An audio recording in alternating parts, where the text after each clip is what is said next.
provide comments on item 9.1.1, item 9.1.2, item 9.2.1. You heard following presentation of the staff report and in advance of the vote being taken, and that the agenda be approved as presented. I have a mover and seconder. Mr. Day, Councillor Colburn, any discussion? Call the vote. All those in favor? That is carried. All right, so the non-acknowledgement statement will be read by Mayor Sue Carlson. Thank you. And I may be being a little presumptuous in what I have this evening because I put a motion forward at last council meeting about doing a slight change to our land acknowledgement and thinking it would be on the next week's meeting, but it goes to the next council meeting, not committee of the whole. So I'm going to read this because I put it together and I think it has validity in what we're doing. So I was questioning what is the purpose of the land acknowledgement and why do we read it at the start of every meeting? And I believe we read it as an acknowledgement that this land belonged to the Indigenous people before settlers began coming to Canada. It is the first step in recognizing that a wrong was committed by our predecessors. It is a step in recognizing that the treatment of Indigenous people by the government and settlers in the past was beyond disrespectful.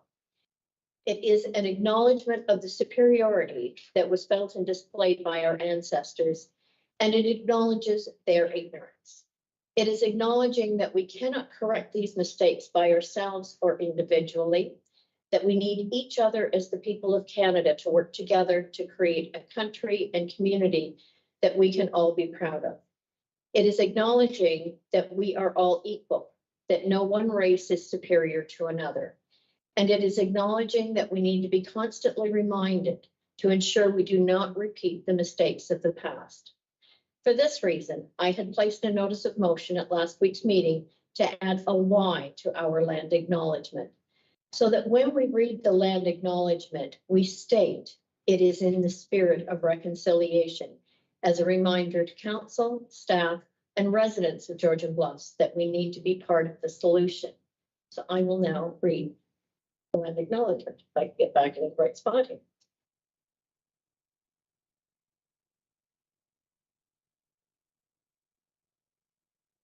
Oh, I put them back and forth, sorry.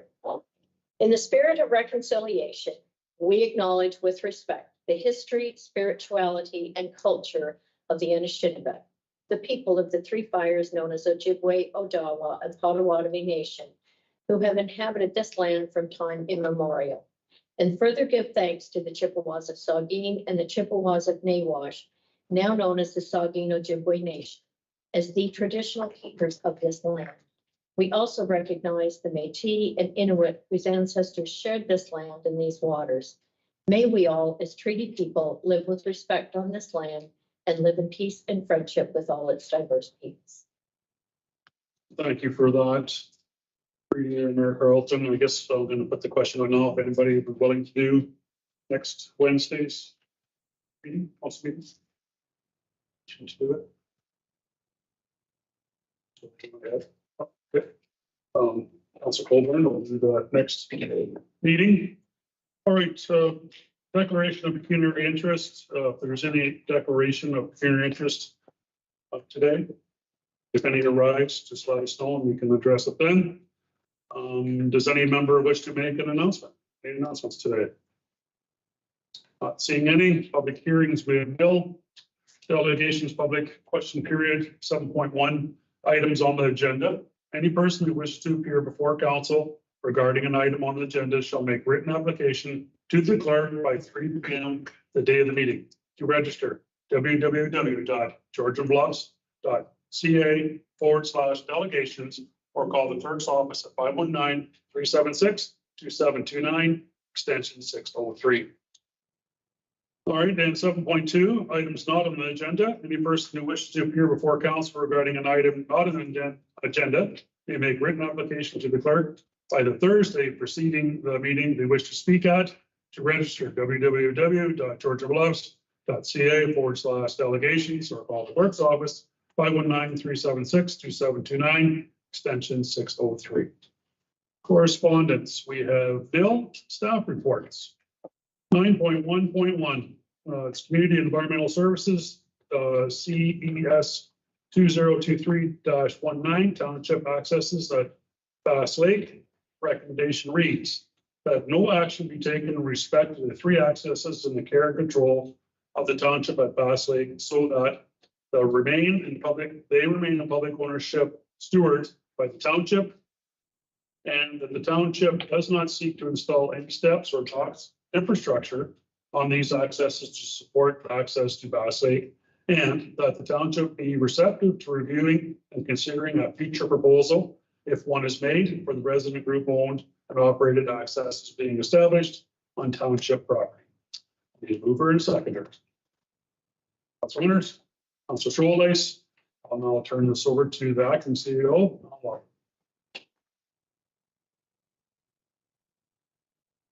Good afternoon, good evening, Deputy Mayor Pringle, members of council. Thank you very much. I'm going to stand in front of you today with a different venue and a different sort of presentation this evening. So I'm going to run over the presentation, which is in your pack. You have a fairly extensive pack on this subject, and indeed one of the subtopics later on. Now, it really reflects some of the approaches that we've adopted through the course of this summer. To look at the way in which we engage and consult with community and residents on topics from council chambers. So we're going to start with the Bass Lake, and we can go straight on to the first slide. So just to give a little bit of a reminder as to where we're at. So back in the early part of the summer, a delegation to council was made requesting reconsideration of the closure of 2 accesses at Bass Lake. The township owns and controls, or has care and control over 3 access points to Bass Lake between a public right-of-way and the lake shore itself. One of them is a road allowance. 2 of them were conveyed to the township as allowances, narrower allowances to the lake. And a number of years ago, this matter was brought before council. And I think that the resolution that came from that left some lack of clarity in people's minds as to whether those accesses were open or closed. As we dug into that topic, we discovered, of course, that they had never actually been closed, despite many people thinking they had been closed, although the infrastructure that was on those 2 accesses had been removed at various points in time. Those infrastructure being a set of steps or steps to get from the top of the cliff basically to the bottom of the cliff. It's a steep drop on all 3 of those accesses. And any docks that were associated to those accesses in the past had been removed. But the accesses remained publicly open, and they remained in the ownership or care and control of the township. A request was made to reopen those accesses, and through that, this conversation to reinvestigate, re-examine the issue, and see if a different approach was needed.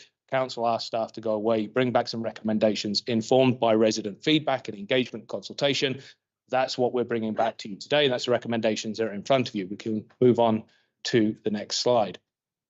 So staff identified 91 properties that surround Bass Lake and the immediate vicinity of Bass Lake who would most likely be impacted directly or indirectly by a change in the status of the 2 or 3 accesses that the township has care and control over. We wrote to those addresses that made up an address list of about 83 addresses. And that's because there are several people that own more than one of those properties around that area. So we were able to contact those 83 people by direct mail or by email, depending on what details we have on file for them. Most were by mail. The letters that we sent out and the email correspondence we sent out invited people to participate in a number of different ways with the engagement process, either by submitting written comments, by attending an in-person session, or by participating in an online survey. And all 3 methods were well used by residents, as you'll see in your packages. We had 16 responses that came in writing, all of which are included in the package. 40 properties provided responses on the online survey, and we had about 30 people, members of the public, attend the in-person session. It's worth noting that we had in total around about 50 total responses. So we reckon about just over half of the people we reached out to responded back to us. Some of those people would have responded back in more than one way. So there would have been some residents that provided written feedback, participated in the online discussion, and participated in the online survey. We can move on. This slide is a slide that you're going to see repeated on its own. This is the first time we're sharing this slide with you. It's to give you a sort of a sense of how the engagement stacked up around this issue compared to others. And so there are some things to take away from this one. The total number of people that participate, that is going to vary quite dramatically depending on the topics that we're going out to. I think the important piece here is really to look at the number of people who are aware compared to the number of people that are engaged. So people that are aware are the people that have gone onto a website, looked at the information, maybe read some background material, but haven't necessarily participated in any of the engagement tools that we have online. Whereas those that are engaged are the people that have read into and engaged in one or more of the tools that we might have available. And so what you're generally speaking, you will always find that the pyramid is going to be in that shape. What you're looking for is to try and keep it as to keep people as engaged as possible. You're looking to keep the bottom tier basically as broad as you like. So it's a good metric of comparing our engagement efforts on various different ones. And then there's a little graph at the side which shows you what they went into. So basically the difference is aware, they've been on the site, they've read some material. Informed would be they dug into one or two of the attached documents that we have on the site, and then engaged, participating actively in some of the feedback tools that we have. Again, we could move on. I am going to, and there's a section in the report, and I think it's worth reminding ourselves that all of the engagement techniques that we are employing through this one and through other surveys of this sort of nature are voluntary. They require voluntary participation. These are not statistically valid. These have not been pegged back to the demographic basis of the township, and so these are not reflective of all voices in the community. They are reflective of the voices who participate in the survey, no more and no less. And so generally speaking, when you do surveys, what you will find in any sort of survey or any sort of engagement, you draw in people who are interested at either end of the issue, generally speaking, not the people who are in the middle, who don't care too much whether it goes one way or the other, or the people that are not engaged in democratic processes, the political processes, and so on and so forth. So you are, by definition, in these sorts of tools, only sampling a subsection of the community. We also know that the sorts of tools that we deploy, which rely on people either coming to see us in some way, shape, or form, being able to write to us and engage with us in some way, shape, or form, or participate in an online survey, are not necessarily tools which are equitably accessible by all community members. So these are not statistically valid representative surveys, but they are indicative of community feeling about particular issues. I think that's worth bearing in mind. There are voices we have not heard in these surveys. There will be voices which are over-amplified and some which are under-amplified, and I think that is worth us bearing in mind as we go through it. There are techniques that can be employed that eliminate that bias, and they are certainly techniques the township would be interested in looking into. The cost and the time of doing those things does certainly mount up.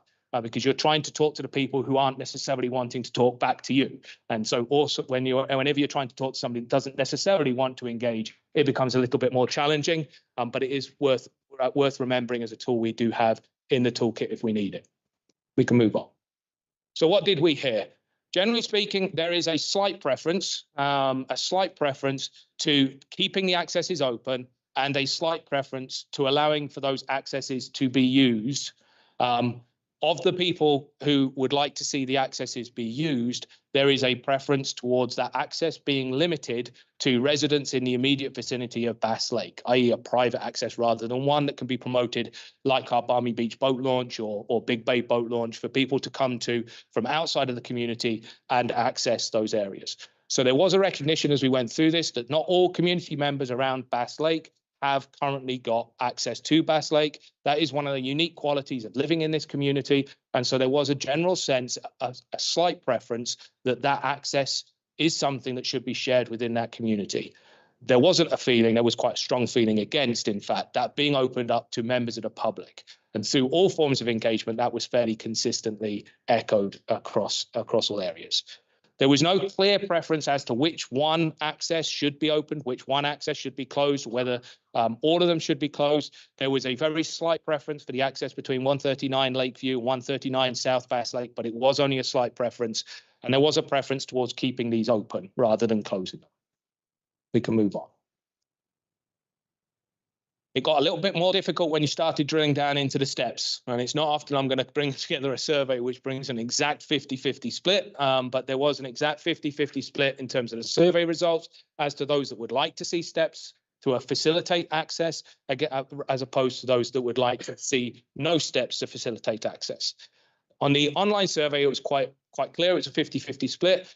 Through the in-person engagement, there was a lot of conversation around this, and this was one of the major topics that we did spend some time on through the conversation. And I think toward the end of that conversation, there was a feeling that there was options, there were potential ways in which steps could be explored in a way which would be more supported by community than not. But they would be methods that would certainly eliminate or try to manage some of the concerns that might be seen with public access, broader public access, and steps that would address financial burdens being placed on the tax base or on the township. So we can move on. So we've got a few takeaways from this sort of stuff. So should the accesses be closed? Generally speaking, there was a preference that no, they should not be closed. Should there be steps placed on there to facilitate access? There was a 50-50 split. And if access is re-established, who should that be for? And there was a sense that, again, that should be for residents in the area, for people that live in and around the immediate environs of Bass Lake. And that was associated with a whole bunch of concerns, which are reflected on the next couple of slides. So those concerns really were around the financial responsibility. There was a clear feeling that this should not be a township issue. The township should not be expected to invest in facilitating access through these areas, and that's not something that should fall to the tax base. Again, that reflects kind of that desire to keep this somewhat private and try to make sure that it's not a public access. There were some concerns around safety and liability, lots of conversation about what that might look like in a private step type situation, but concerns that the township would be taking on safety and liability concerns if it was to open up a set of steps or a dock. Also safety and liability concerns from neighbours adjacent to the properties where where potential access could be established around safety liability and how that would be managed. One of the primary concerns that we heard in all the comments online and many of the comments in the conversation in person was around the fact that all the roads in this area are extremely tight, or they're a county road, which people are traveling quite fast between point A and point B. There really is no point of public parking. And because it's a fairly isolated area, there's really no realistic chance of anyone being able to reasonably walk into this area. It's somewhat isolated, somewhat geographically remote. And so parking is a major concern if this was to become a public access. In essence, if one person parks on the street, any of those streets, it starts significantly restricting and hindering access to private property for both people that live there and for emergency vehicles. A recurring comment throughout the feedback was around environmental issues to do with Bass Lake, invasive species management, litter and garbage, and the delicacy of the Bass Lake environment, wanting to secure that and ensure that Bass Lake stays in a good condition. We can move on. There was a lot building on that around social and behavioural concerns, is that if this was to become a public site, that it could attract large numbers of people because they're very small accesses, very exposed to the residences around the lake, that noise and disturbance could become an issue, again, with use of quiet roads, and that litter and vandalism might be concerns as well. So that led to the preference for limited access, possibly established through some sort of a private access on a public property into the future, which is beyond the work that staff were asked to bring back recommendations on at this time. There were some concerns around monitoring and enforcement and how that would be done, how that would be undertaken. Good conversations around how that wasn't done in the past and had caused concerns. And again, that topic of private funding and investment into these rather than public funding. We move on to the conversation we had, and you can move on to the next slide. We move on to the conversation we had from the in-person sort of stuff. Again, very similar sort of feedback that came from that around limiting access, safety concerns, support for a private access, potential support for a private access on public property to help restrict and control it, but provide for that shared common access throughout the community. And again, the environmental concerns. And next slide. Again, we talked about maintenance and responsibility and what that could look like under an alternative operating model. There was some frustration around the way in which the past conversations have been had, and felt that, you know, people didn't have an opportunity to weigh into those enough. I'm hoping that through this process, we've allowed a much better opportunity for people to have their say. There was some comments about how this had come back to council and some conversation around that. And then suggestions around education and engagement for moving forward in a new way. So where does that leave us? And we can move on to the final slide. So it leaves us with the recommendations we're essentially bringing you today, which is status quo. that we keep the accesses open as they are today. There will be no bylaw to stop up, and that the township continue to take care and control and ownership of those accesses, but that the township do no work to facilitate access in our own right. There doesn't appear to be any strong support for the township investing money in building a set of steps, for example, or a dock in there. So hold the property as is right now. But based on the conversations we saw online, and again, that were explored quite significantly through the in-person conversation, if the community got together and got to a point of consensus and felt that there was a way in which these could be achieved with a community-led approach, that the township be open to considering a community suggestion for an access to be created on one or more of these accesses at some point in the future. So in essence, the township does nothing, but the township remain open to a conversation if a conversation should come forward in the future. Overall, that's it. In your report, you find the that summary slides. You'll also find the 16 pieces of written correspondence that we had from members of the community, both pro and against various different arguments, and making various different suggestions. You'll also find the Engage, it's just the direct data dump from the Engage survey. So all the graphs and everything else like that get tabulated as a result of that information. So they're all as background information to the report this evening. And I'd be more than happy to take questions either now or after any delegations might want to speak. Thank you. Thanks, Al, for that presentation. Any questions right now for Councilor Dick? I just wanted to mainly just to thank you for this new process that you've brought about for getting community input and presenting it to us in a really understandable manner. When this issue first came up, it felt like there were yeses or nos and very little room for compromise. And through the process, I feel like the Bass Lake community has started to explore some more opportunities for compromise, which is a great function of a township, I think, to help build community within our smaller regions in the area. I have no further questions at this time, but look forward to hearing other comments. Do people have any? Here's my thinking. Perfect. Councilor Colburn. Thank you, Chair Pringle. I do have a question of our CAO. When this issue first came before us, there was some discussion about making a decision to keep it open or to properly close it. One of our longstanding council members has said this issue keeps coming forward every term of council. And I recall, I believe it was you, Niall, saying if we properly close it and make a decision, we don't have to keep recycling through this issue every 4 years or so. What has changed in your thinking that would take the closure of these access points off the table?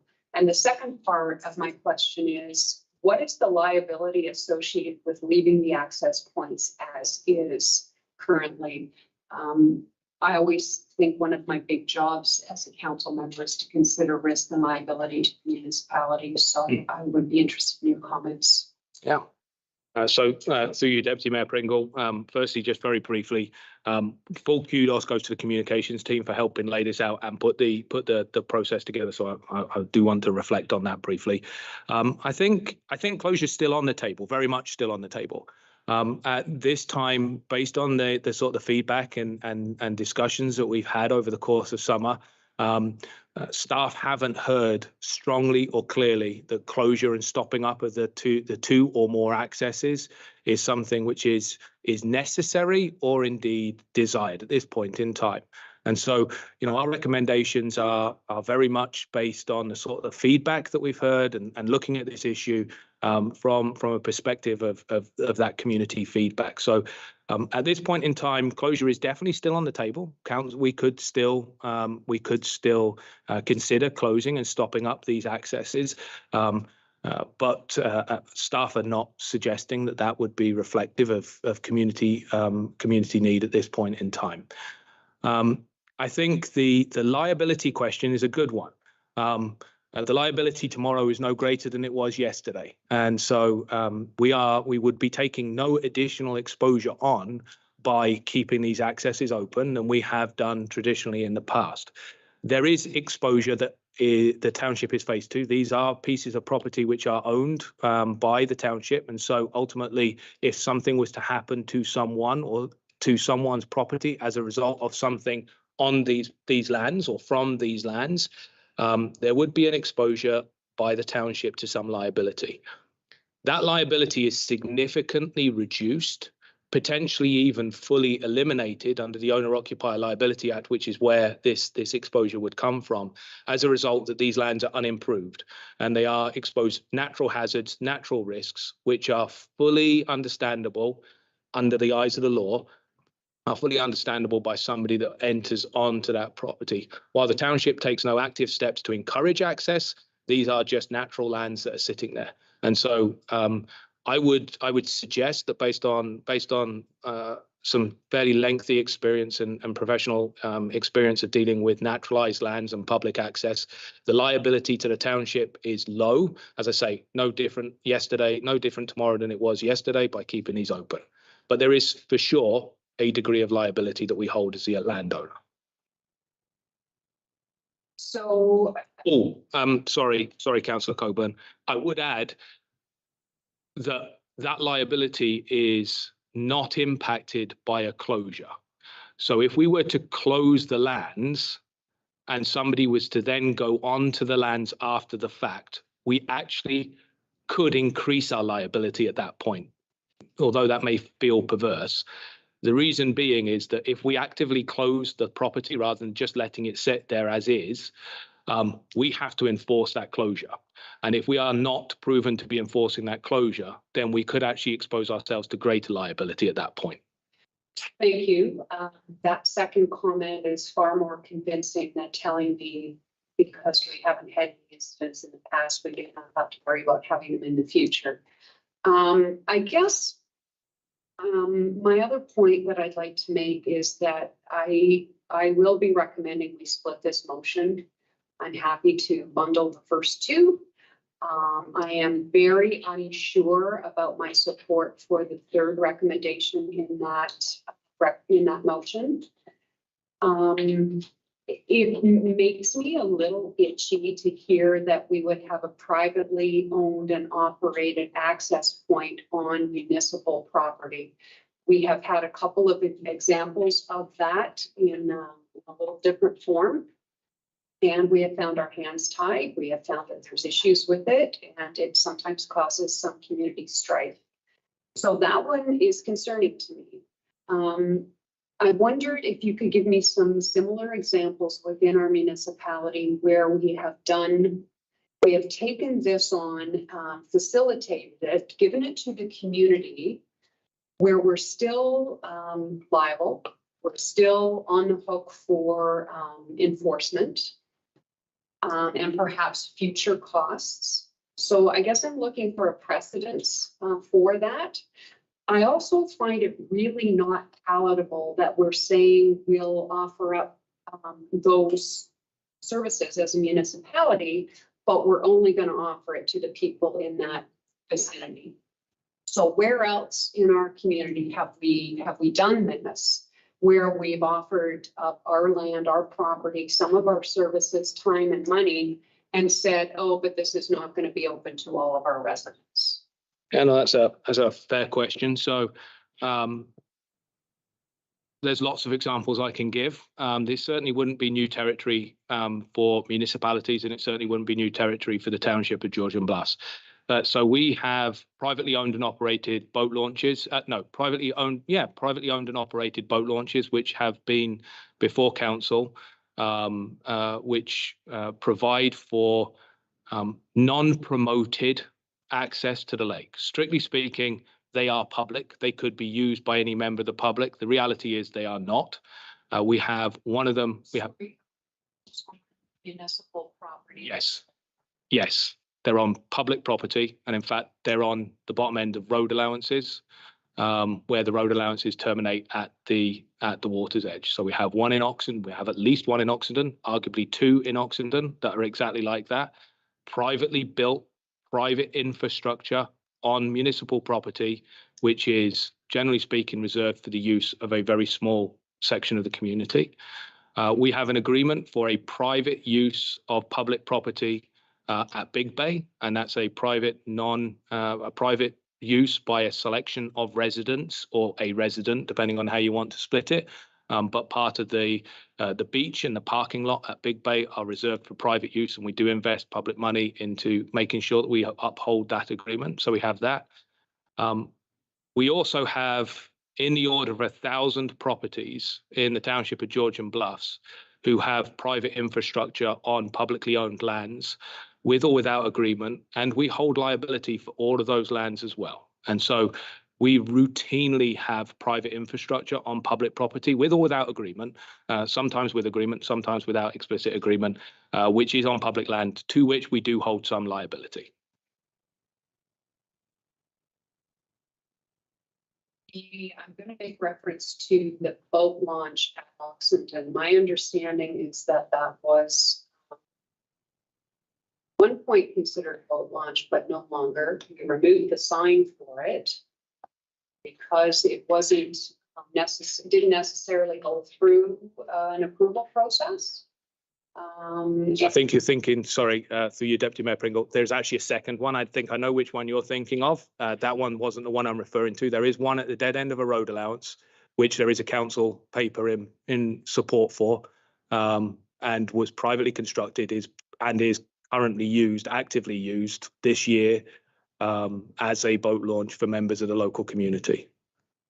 It has a concrete boat launch, which is owned, operated and maintained, and has some associated infrastructure on the side of it, which is also on the right of way, again, privately owned and operated, and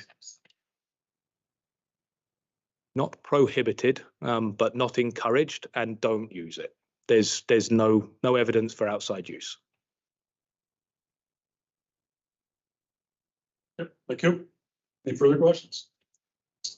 We do have two delegations, welcome delegates. Barry Boltman is here tonight. Get him to come up to speak. Who's here? You know, 5 minutes. Good evening, everyone. Thank you for the opportunity to talk about this lake access situation. I'd first like to congratulate staff on the way in which this review has been handled. It's very thorough, and all the loads of information has been given to you, and I certainly don't intend to stand here and repeat all of it. I would like to stand here, though, as a long-time resident of Lakeview Drive, which is obviously the place most impacted by this situation. We have two accesses, and over the years, much has happened. In 1979, my wife and I decided that we would like to buy a cottage. Our first thought was to go up to the Muskokas, and a friend suggested that we look at the Bruce Peninsula. We had never been to the Bruce Peninsula. So we came, we saw, and the Bruce conquered. And so that very day that we made the decision to look up here, we contacted real estate people. And the next Friday night, we came up intending to spend the whole weekend looking at the community and looking at cottages. Finally, on Sunday afternoon, a real estate agent took us to Bass Lake, and we looked at a cottage, and we fell in love. So that's 44 years ago, and we've enjoyed a really good time. We love the Bruce. We've hiked the whole of the Bruce Trail, and we're thankful to be part of this community. Now, living on a road, which is a private road, requires some management. And the way that we've handled that, for as long as I can remember, is through a road association. It's a very informal affair. And if you came to our meeting in the fall of each year, you'd find cookies and sandwiches and drinks and about 10 minutes of business. And we handle things such as road plowing and snow removal, all the rest of it, and road maintenance. And rarely are big issues arising. And I can remember over the years that there have been 3 occasions on which access to the lake has become an issue. In the first one of our residents lived right next to an access, and was finding people always coming and asking about access. He was very unclear of where he stood, and he made a proposal, as I understand it, to council. It's many, many years ago, that if they would close that access, he would pay for infrastructure on the other access. And indeed, that happened.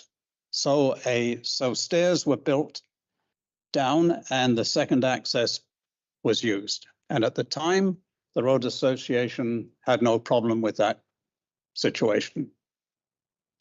Fast forward, we then experienced what had happened.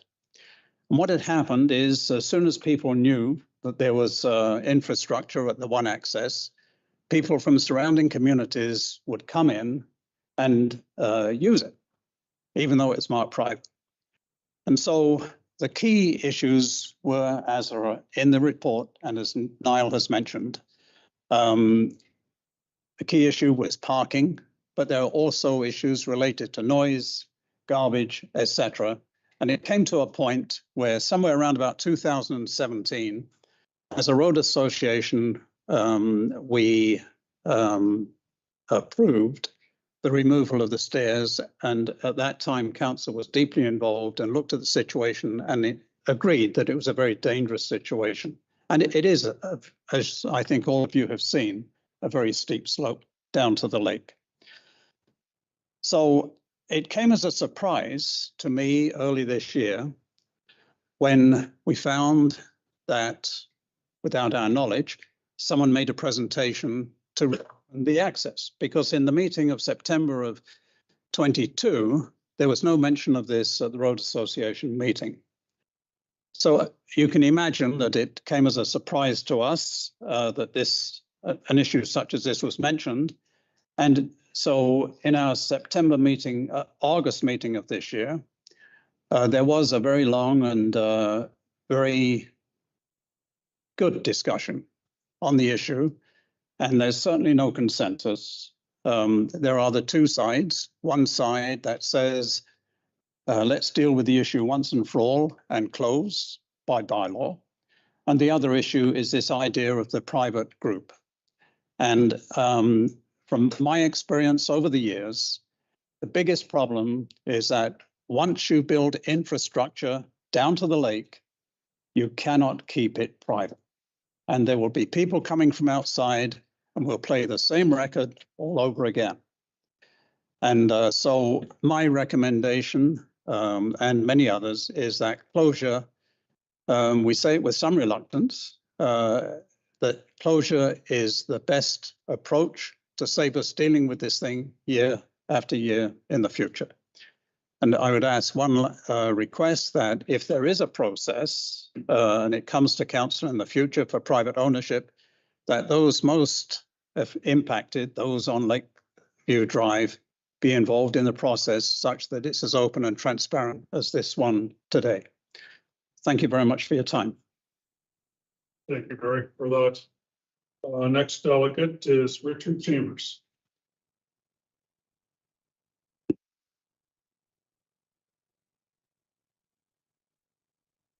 Thank you. And excuse my back, the folks behind me. My name is Richard Chambers, and my family and I own a waterfront cottage on the south end of Bass Lake at 123 Lakeview Drive. It is between two small parcels of land located just a couple of homes on either side of us, owned by the township for local walk-in resident access to the water. Basically, I'm going to read my comments so I'm succinct and clear. I would like to thank Georgian Bluffs Council and Mr. Lobby for the comprehensive and thoughtful review of the status of the access points to Bass Lake, and would heartily encourage the council to approve the recommended courses of action at next week's council meeting. I believe that's the process that's happening. And I would encourage that all three recommendations go forward positively. My family feel very strongly that restoring local walk-in access to neighbors living in the immediate vicinity of the lake which has existed for years, is simply the right and just thing to do. It is the experience of neighbors coming together to work for the common welfare of everyone in the community that bodes well for our ability as a society to resolve other larger issues. This is especially true in this instance. As we've already heard, there are already several lakes where communities have successfully managed this type of local access. And it was never the original intent of the community planners, and it was the original intent of the community planners to have access for everyone living around the lake. I believe that all the families and their children in the neighborhood should have safe access to the lake. We can't have the ability to buy waterfront property as the sole criteria for access to the lake. Basically, that means if you have enough money, you have access, and if you don't have enough money, you don't have access. And I don't think that's the way we want to build a community.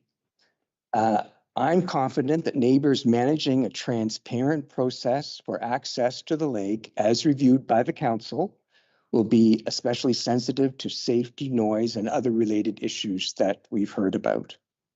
I do have a couple of questions going forward. I'd like to follow up with the council following today's meeting in due time.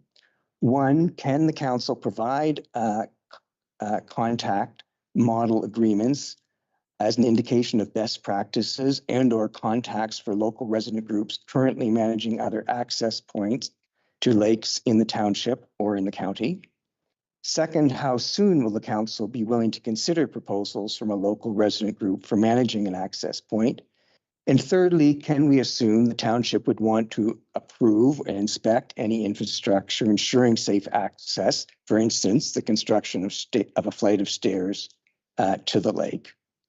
I also wanted to clarify just, maybe this is the fourth question, again about the process. My understanding is that the vote is next week at the regular council meeting, and I believe there are other families who may wish to speak at that time in favor of the motions as they currently stand. Finally, I am aware of a number of property owners on Lakeview South Drive, South Bass Lake Road, and Gray Road 17 who are specifically interested in coming together to manage the access point between lots 5 and 6 on Plan 755 at the end of Lakeview Drive. So one of the points specifically. And if anyone lives in this immediate area, I'm just saying this publicly and is interested in learning more about joining this group, please speak to me afterwards. No definitive plans have been made, and we are very much at the beginning of any discussion of any planning process. Thank you for your attention to me. Thank you to the mayor for your comments about the land acknowledgement. I appreciated the work that went into that thought. And thank you to the council for your leadership. Thank you, Richard, for your comments. All right, any further discussion on this side of council here? Everyone understand the recommendation? The last speaker has given the answer to this, but just from your perspective, Chair Pringle, to you now, do we have a sense for what kind of recommendation might be coming forward for our consideration for the third recommendation? I think Deputy Mayor Pringle, no, not at this time. It would have been, although I can share that there was active conversation during the in-person engagement event around lots of what ifs. It was made quite clear at that time that the direction that staff had from council was around keeping open or closing at this point in time, not to talk any further about that. So that would be something that if the third recommendation was supported, staff would look forward to speaking to Mr. Chambers or anyone else from the community that was interested in exploring that process further. I think it, and perhaps for council's awareness and indeed community awareness, it's by no means an easy task to re-establish that access.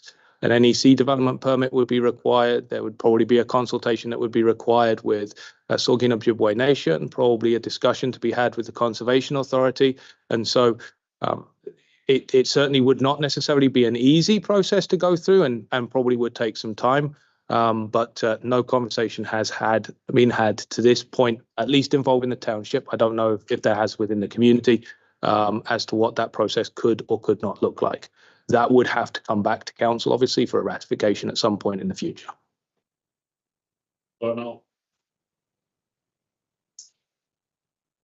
Reiterating or reminding us that there's a proper process that we have to go through to ensure that all of the necessary steps are taken. I find that reassuring.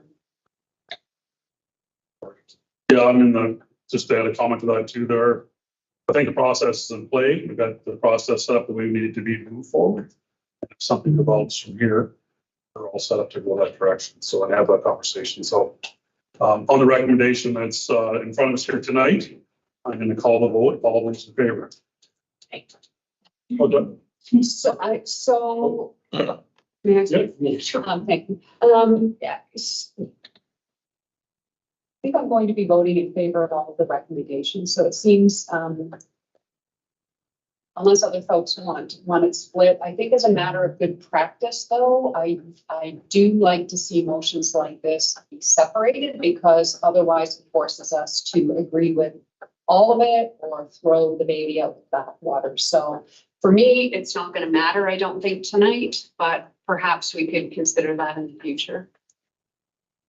So to you, Deputy Mayor Pring, I'll briefly comment to that. So staff, generally speaking, when we write our recommendations, it's with every opportunity for them to be split in any way so far as council would like. And that allows for them to be individually taken, individually amended as council see fit. I think we can number them perhaps in our report, so maybe they get done like that. But some of them we have some fairly lengthy recommendations, and without wanting to overclutter the minutes or make the clerk's life more difficult than possible, we can certainly number them to make it easier for members of council to split them out in the future, though. Through you, Deputy Mayor, I was just clarifying that the question was not being put separately, but it seems that it isn't. So, Okay, sorry. So I can call the vote again. Call the vote. All those in favor? It's carried. All right, on to 9.1.2, CES 2023-20, the Derby Arena proposal. Recommendation reads that the direction to staff on whether to continue to explore an agreement for use is given, and that if staff are directed to further explore alternative uses, that staff be directed to bring report and formal proposal back to council for further discussion. I need a mover and a seconder. Councilor Trolice, Councilor Colburn. Now I'll turn it over to the acting CEO, and I'll allow it. Walk to the podium again. So once again, thank you very much for spending some time on this one. So this one again was an issue that was brought to council earlier on this year. We had a proposal that was brought before us. It was an uninvited proposal, but a proposal which was of significance. And a proposal which we brought to council. So the proposal came to us, and we can go straight on to the next slide, from Ontario Sports Development, OSD.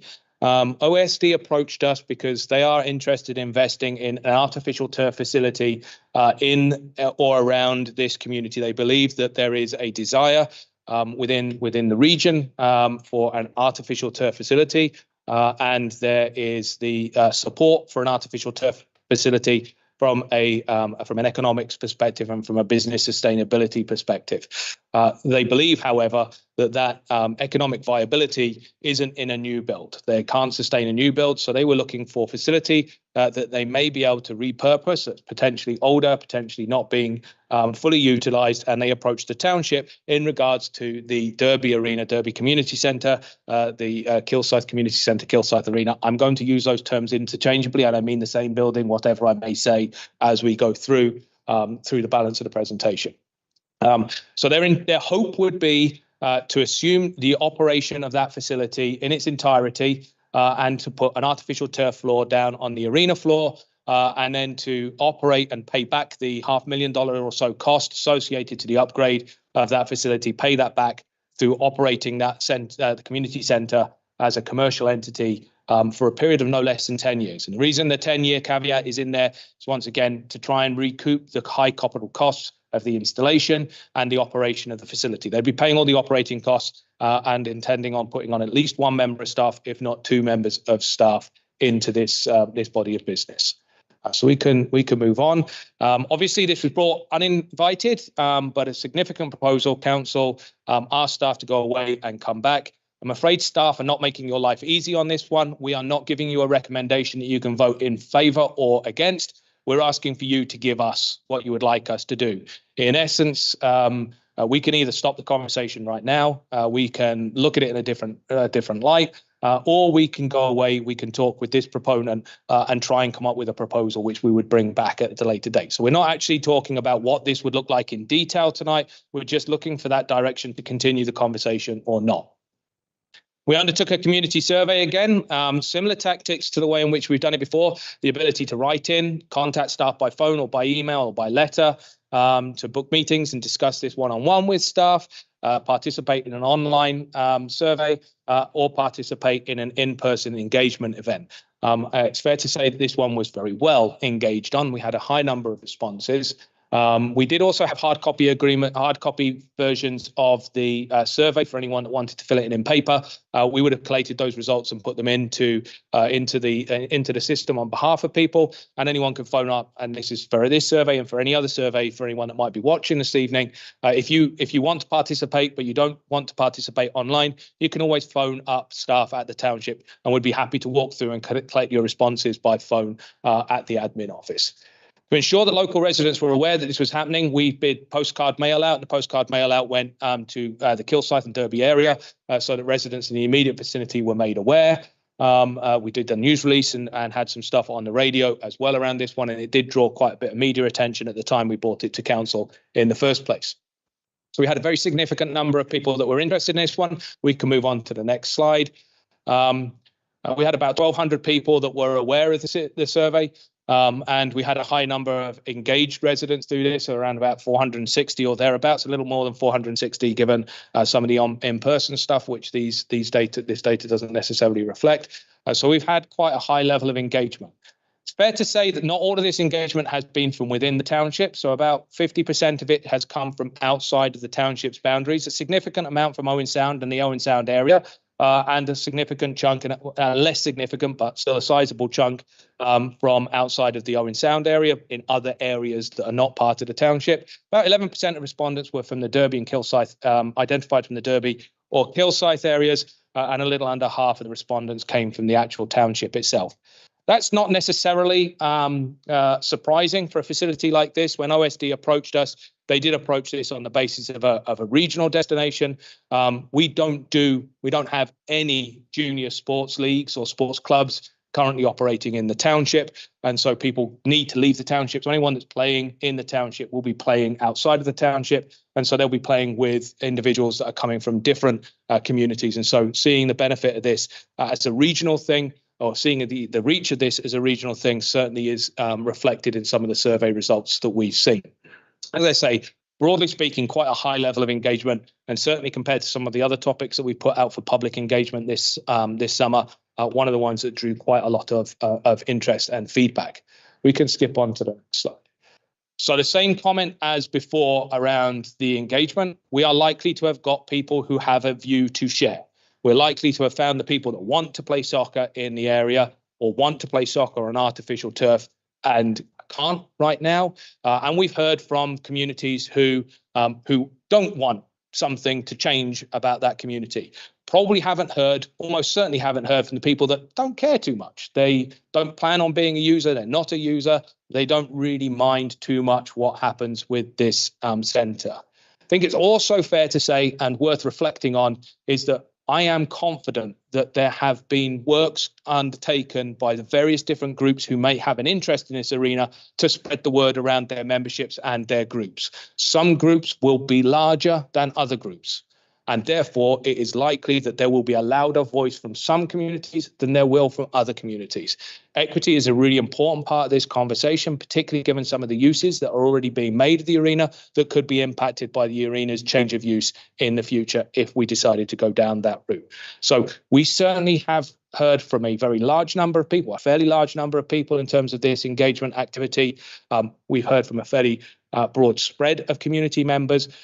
But I think it is fair to reflect on the fact that the volume of responses one way or another are not necessarily balanced with the nature of the community. Once again, this survey reflects the views of the people who participated in the survey, no more and no less.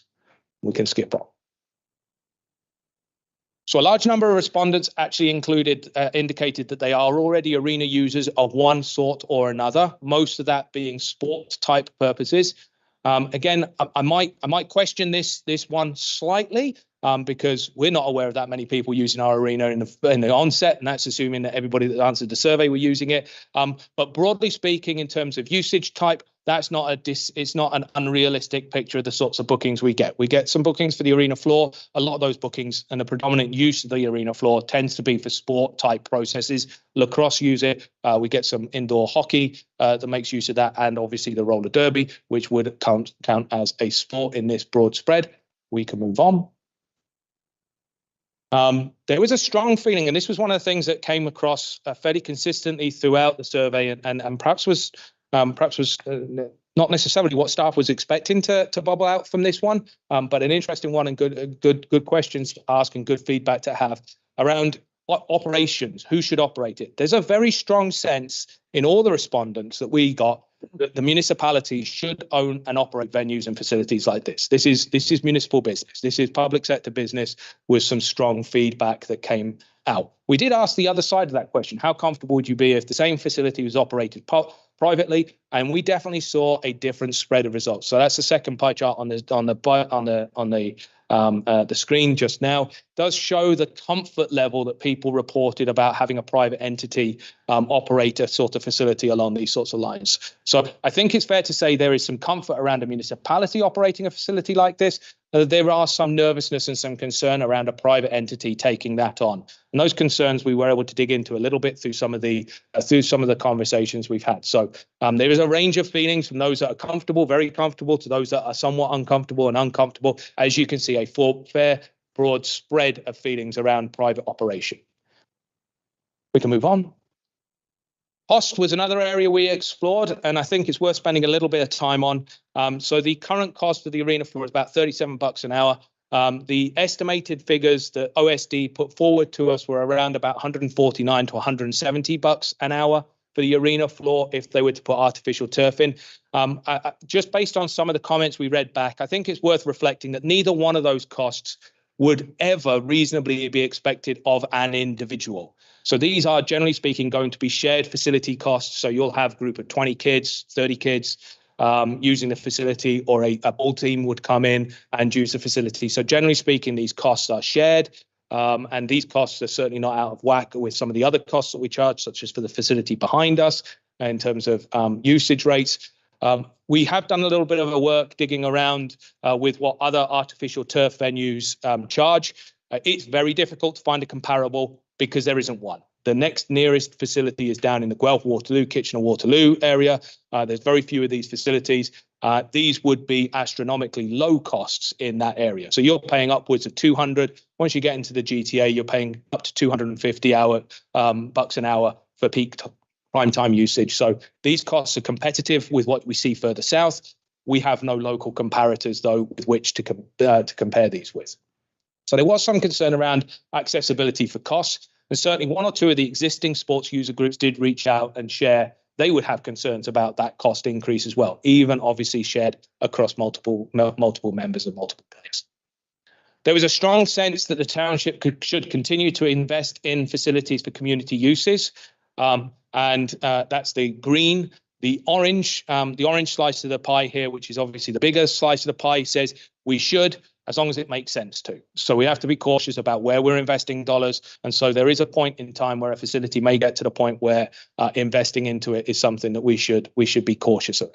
Reinvesting into that facility is something we should be cautious around. We move on. The sorts of activities that people would be interested in participating in if artificial turf was in there. Again, no massive surprise here. Some of the traditional field sports, so soccer, lacrosse, really did come up. There were some other sports that came out through frisbee, ball, and various different other sports interests sort of came out through that mix. And overall, there seems to be broad support for this proposal. Either those people in the green section that were fully in support, the people in the yellow section were somewhat in support, or the blue, which were feeling somewhat neutral. So around about 75% of people, of respondents to the survey, were either in the neutral to favourable side of seeing the proposal advance to the next step. We move on.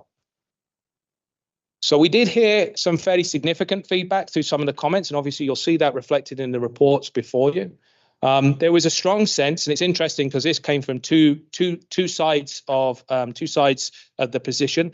So there was a strong sense that looking at turf in this facility is about giving equal access to facilities that other communities have already, and that there is a disadvantage to this community regionally by not having access to an indoor turf facility. So there were lots of comments around, particularly from the soccer community, around the fact that our junior teams, which currently are playing outside of the township but have township residents playing for them, our junior leagues are disadvantaged when they play against other communities because we have a very narrow window for practice and our seasons because there's no internal venues. So our teams are playing against teams who have year-round access to facilities. We don't have year-round access to facilities. We have a 6-month window during the summer with which we can use facilities. So there was a sense of equity from that perspective.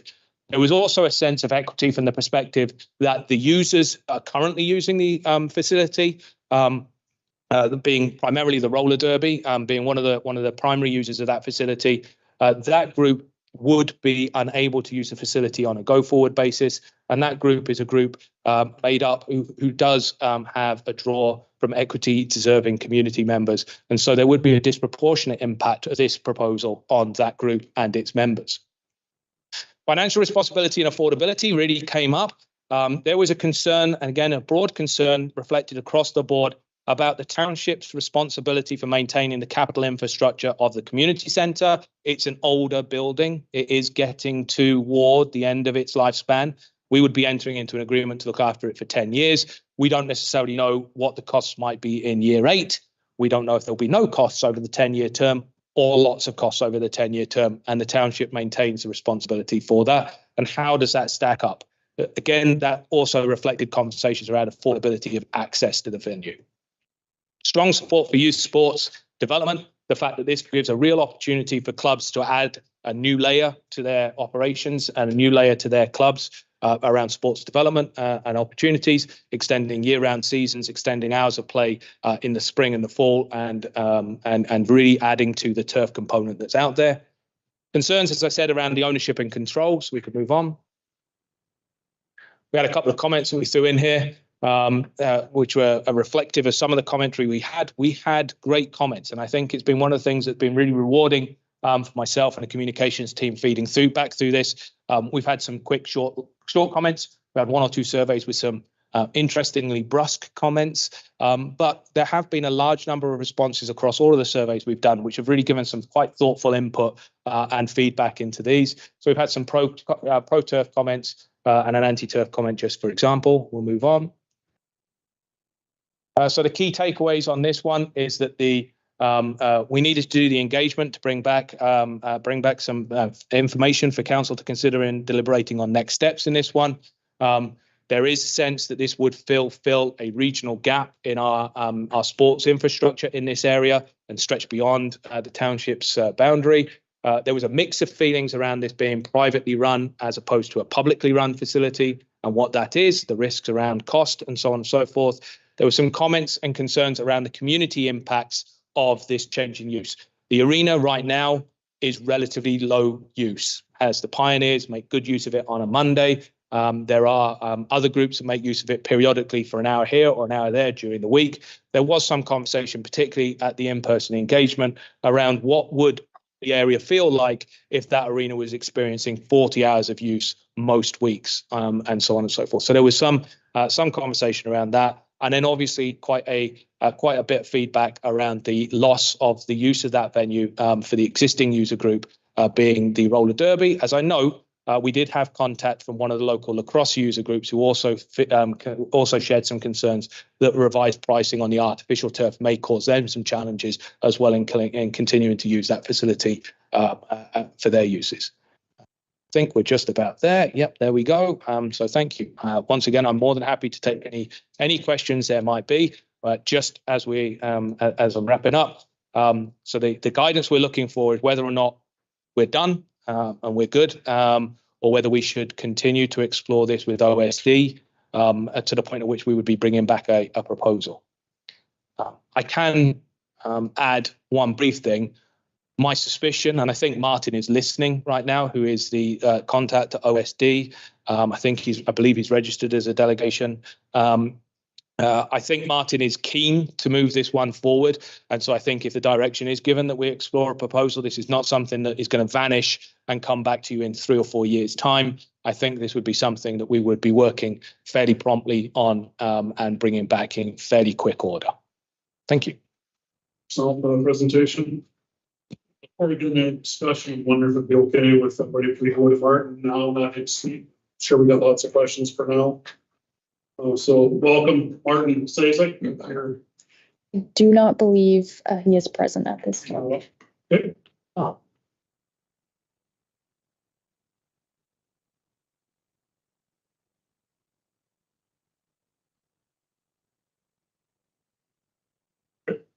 Here's that Martin's not online, so I guess we'll open up a discussion for questions and comments now. Eric. Let's go. Yeah, I'd like, this is council's opportunity to have a robust discussion. Where we want staff to go on this. We've had a couple of presentations by staff that have been really well done, including tonight's. Tonight's leans heavily into the public engagement, which I think is important and valuable. Where I don't feel comfortable is pursuing this recommendation personally is, first of all, I don't feel like I have the information I need from the financial perspective to move forward with a 10-year agreement. I took the time to read the pertinent sections of the Master Rec and Trails Plan before I came here tonight. And one recommendation that is there under the Derby Community Center is that we need to do a deeper dive into what are the costs associated with improvements and maintenance and capital needs over the next few years, given that it is such an older facility. So I am really hesitant to move forward with this and potentially block our residents and our local taxpayers into having to shoulder those capital costs over the next 10 years. I think that would be really unfair. And again, I just don't think I have the information I need on that, particularly right now. And I don't think any of us does. I think that would be a study that would need to be commissioned as recommended by the master plan. That's my first point. My second point is that I'm not at all inclined to want to displace the current users of that community center. Not at all. They've been using it all along. It's an important venue to them. Yeah, that would leave, I think, a bad taste in my mouth. I also feel like I'm unsure as to whether the affordability is going to be there for our current user groups if we go to a privatized system where we then don't have as much control over the rental fees, and that concerns me as well. When I look on page 3 of 10 of the report at the list of activities that our residents are saying they'd like to see there, I feel like many of them can be facilitated by our own current model if we were to put the time and resources into it. Pickleball, table tennis, bocce ball, carpet bowling, seniors fitness programs, card games, walking, line dancing, craft nights. A lot of those I think we should be able to facilitate using our own resources, and we don't need to privatize to offer a lot of those activities that will make it a meaningful community center for our local residents. So I would just like to say that I'm not inclined to support moving forward with this proposal. Thank you. Thanks a lot for your comments. Councillor Day. I just, I'm not sure if anyone can provide insights about what Owen Sound's plans are. I noticed they still have a potential project on their website regarding AstroTurf. So that came to mind in terms of if 5 years into this, Owen Sound then has AstroTurf. How does that impact the financial viability of the arena or the community center? I feel like somewhere I'm not as good as Councillor Coburn at noting the page number for this one, but I feel like, correct me if I'm wrong, there are grants for retrofitting buildings out there, but if we enter into this proposal, then we'd have a harder time finding grants. And I'll let maybe CAO Lobey address that before. Yeah, I can speak briefly to that. So through you, Deputy Mayor Pringle, yeah, we would have difficulty. This would be Kemble Arena Part 2. In the if we were to access the typical sorts of grants which are available to the municipality to be able to do retrofits to a building like this, there are requirements that would come with those grants. The two big ones for a building like this would be, the first one would be an accessibility improvement to the building. It would have to meet AODA standards. The second one would be around its climate impact.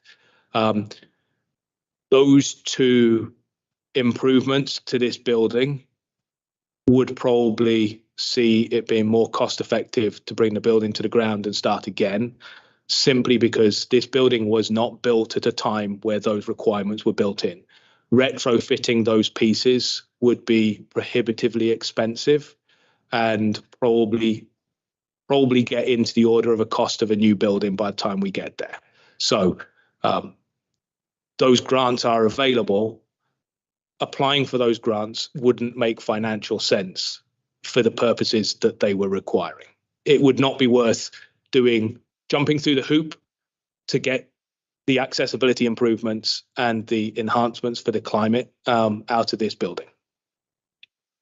Thank you. That is what I do remember reading in the report. I also have concerns around equity. Small populations of people valuable, and sometimes there's fewer members of them. So if taking numbers of people into account doesn't always work out when we're looking at equity.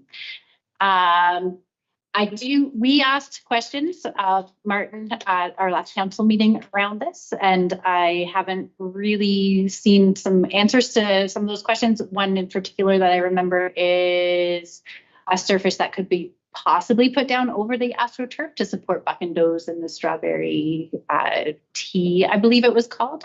So that question, I have some guesses there, but that question remains unanswered.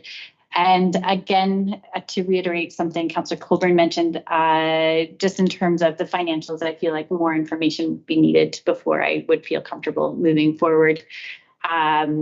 If there is this much potential for making money, I have had questions from constituents about why we wouldn't be doing it on our own instead of having a private company do it. And my final comment is this was a request that was brought to us, and should we be considering a request for proposals instead of taking the one request that has been brought in for a, I don't know about the etiquette and convention around that as a first-term councillor still in a new relatively new situation, but there are some of my comments, but I also want to throw out there that youth sport is incredibly important. So it's hard, I can picture some people and I hear their voices about the importance of youth sport in their children's lives and in the lives of those students that I work with. I might be able to offer a couple of comments in reflection on that, Councillor Day, through you, Deputy Mayor Pringle. So we haven't had a conversation with Martin around the other uses. Myself and the team here believe firmly there is a way in which we could work with Martin to make sure that those uses could continue to be accommodated in the arena. It would obviously be a burden upon the operator to do so. And so that would be one of those things that we could have the conversation through the proposal, ultimately. The second question, the second point, around. What's your last point you made? The importance of youth sport was my Oh. very last comment. For that. Oh, Owen Sound Turf. Owen Sound Turf. There's a good one. Yeah. So my conversations with Owen Sound are, yes, it's an idea. It's no more than an idea at this point in time. There's no budget to associate for a new facility and moving forward. And then your other point was around the municipally run model. So there is no reason why the municipality could not do this itself. The way in which the model that OSD have been talking about is a model which would see around about $500,000 of capital investment up front. And it would then see at least one, probably two full-time staff to encourage the use of this facility. So at this point in time, staff has no staff allocated to encouraging use of this facility. We simply respond when somebody phones us up. There's no work done in actively promoting this facility. There's no sports groups that we work with because they're not in the township that we work with to encourage use of this facility. So that would be a new level of service for this facility that is not being replicated at this point in time by the township. In conversation with Martin at the start of this, it will take them 10 years to pay back the costs of operating and owning this. So let's assume for a second that the municipality is able to do it as well as a private sector company.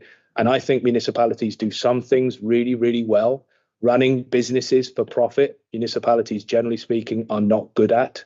And so assuming we could do it just as well, we would pay back the borrowing from the tax base in year 10.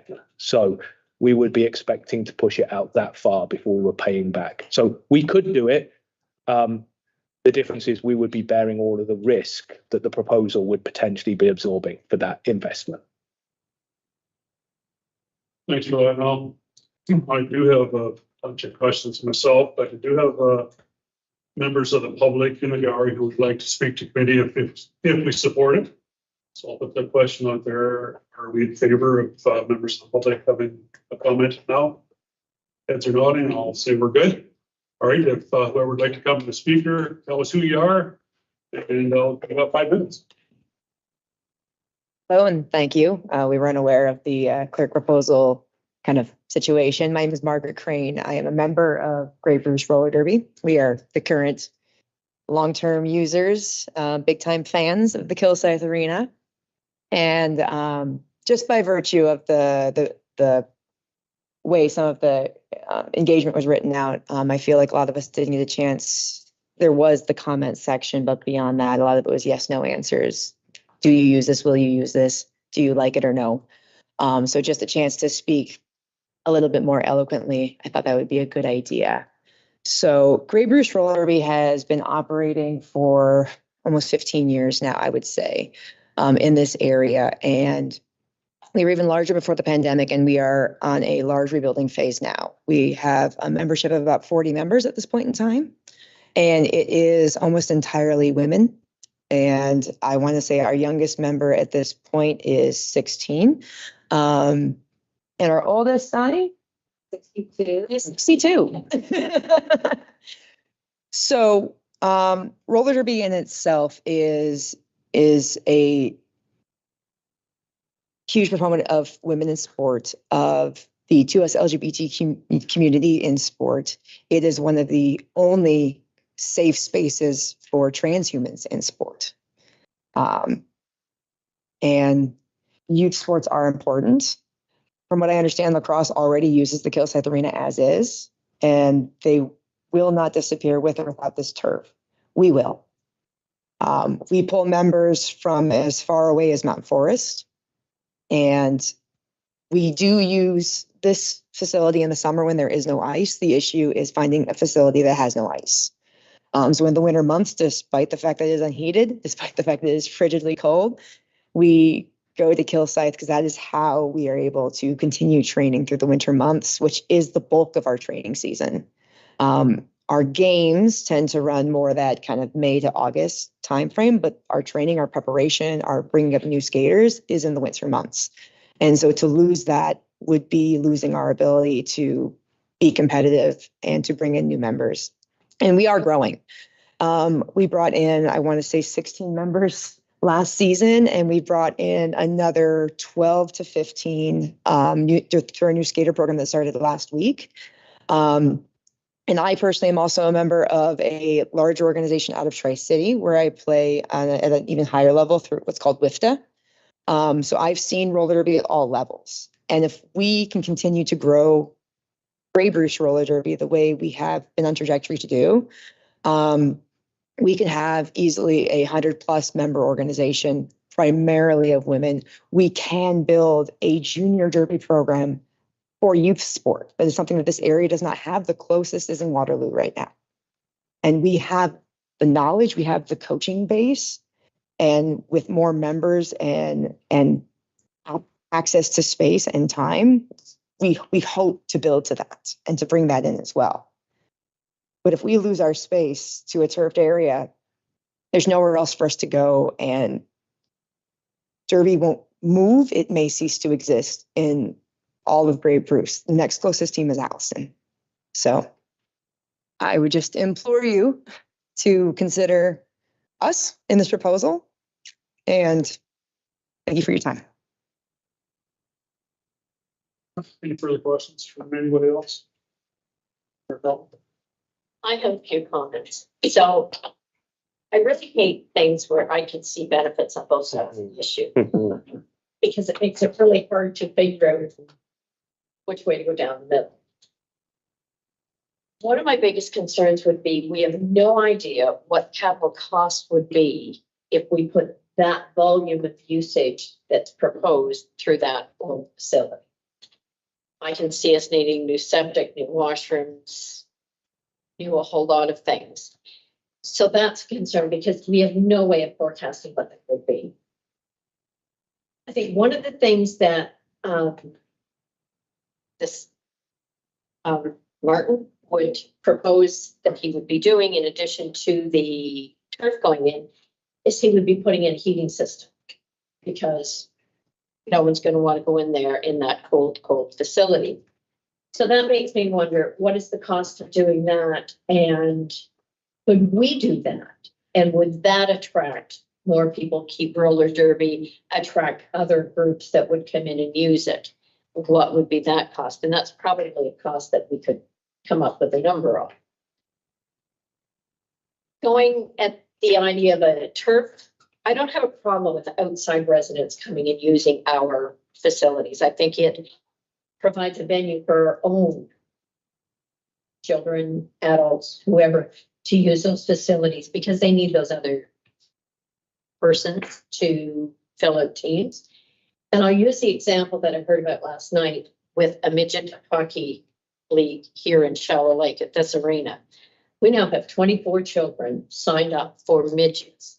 It's phenomenal. And it means we're probably putting 2 teams on the ice, which that's only happening because we invite outsiders to come in and use the facilities, and we don't have a user fee for them. One of the items that I don't see on this list of proposed potential uses, an indoor market. And if a heating system went in there, could we attract an indoor market, which would bring more revenue? And my concern is current users. So I don't want to see them displaced, but I want to see us do what's best for the township. And that didn't come anywhere near a coherent, this is my decision because I'm not there. I have no idea. I think I need a lot more information before I can decide a total. So my apologies for being indecisive. Okay. Other comments? Councilor Winters? Thank you. Yeah, I agree with all the members of council's comments to this point. I do agree that we don't have enough information financially to make a sound decision. I'm concerned that a 10-year agreement limits us on demographic growth and change that our municipality is going to see. And I'm really concerned that we don't partner with our neighboring municipalities to look at their recreational needs and wonder how we all move together. And a 10-year agreement, I think, would really limit us to do that. I'm not in support of moving forward with a private agreement at this time. All right, for myself, when I look at what sports we're actually looking at here, you got soccer, lacrosse, field hockey, ultimate frisbee, baseball, summer camps, and then none, which is 19 people. But of all them sports, the only one that actually needs artificial turf is soccer. Everybody else can play in a concrete floor. We've all done it, like, field hockey. Ever played ultimate frisbee, but I'm sure you can do that on a concrete floor. You don't need to have all, you don't need to have grass for that. So that is a concern when you see the numbers at 252 for indoor soccer. It is great. I don't think we should, throw a blind eye to it, but there's so many other things you can still do on that field.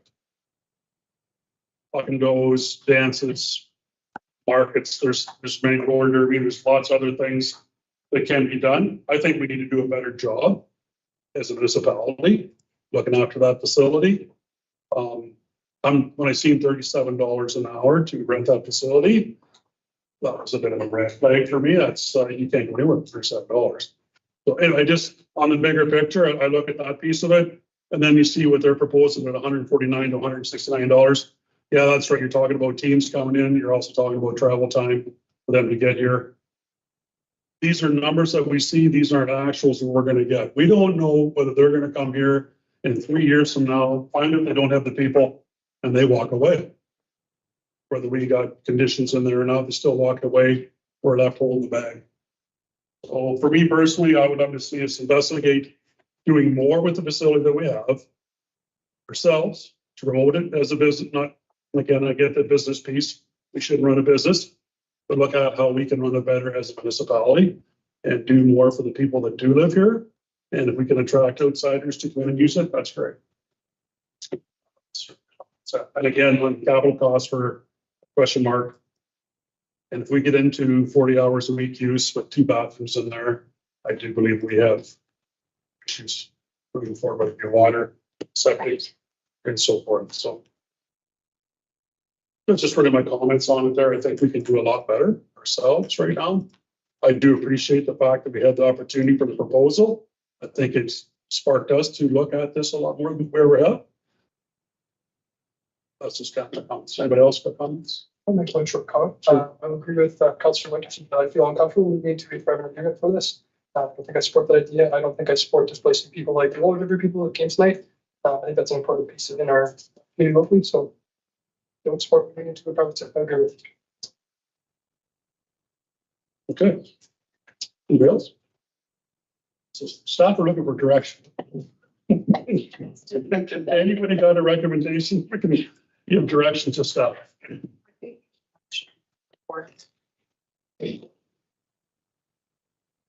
Yes. So we want me to, would you like to read the motion, recommendation again? Basically, we need to be giving direction to staff. That's the motion. We don't have that direction yet. Yeah, that's what the recommendation is asking for, is direction. I will move that we cease negotiations with a private company for the turf proposal, and that we explore ways in which staff can make this community facility more user-friendly and offer more opportunities. Do I have a second? Sorry. Yep. I'll say it. Yeah. Are we good with direction there? Give staff more direction as to bring back a report to what we can do ourselves. So through you, Deputy Mayor Pringle, very comfortable with the direction. I think it lines up well. One of the things, and again, not spoiler alert, one of the things that you will be seeing as part of your budget conversations later this year for 2024 will be a facilities review. And so that facilities review is the exact place that we would have those conversations around what the facility needs are in this location, what the community needs are in this location or other locations, and how this facility could then be managed on a go-forward basis to meet those needs into the future. So Councillor Coburn's recommendation without a report back feels like a great location, because I think the facilities review will address those responses. council will be discussing that facilities review piece through the budget process. So you'll get the opportunity to provide that direction through budget. To Carly to read the recommendation. This would be right.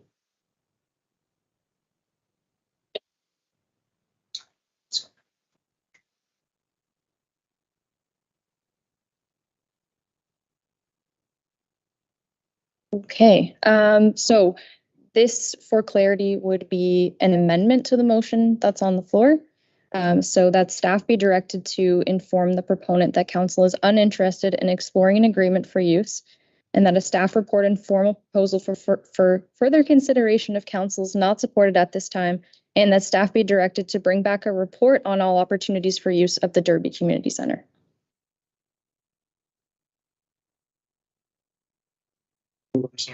The amendment, yep, Favor? It's carried. Original motion. as amended, yep. Back to the original motion. Got the member second her. All those in favor of the original motion. That is carried. Okay, thank you.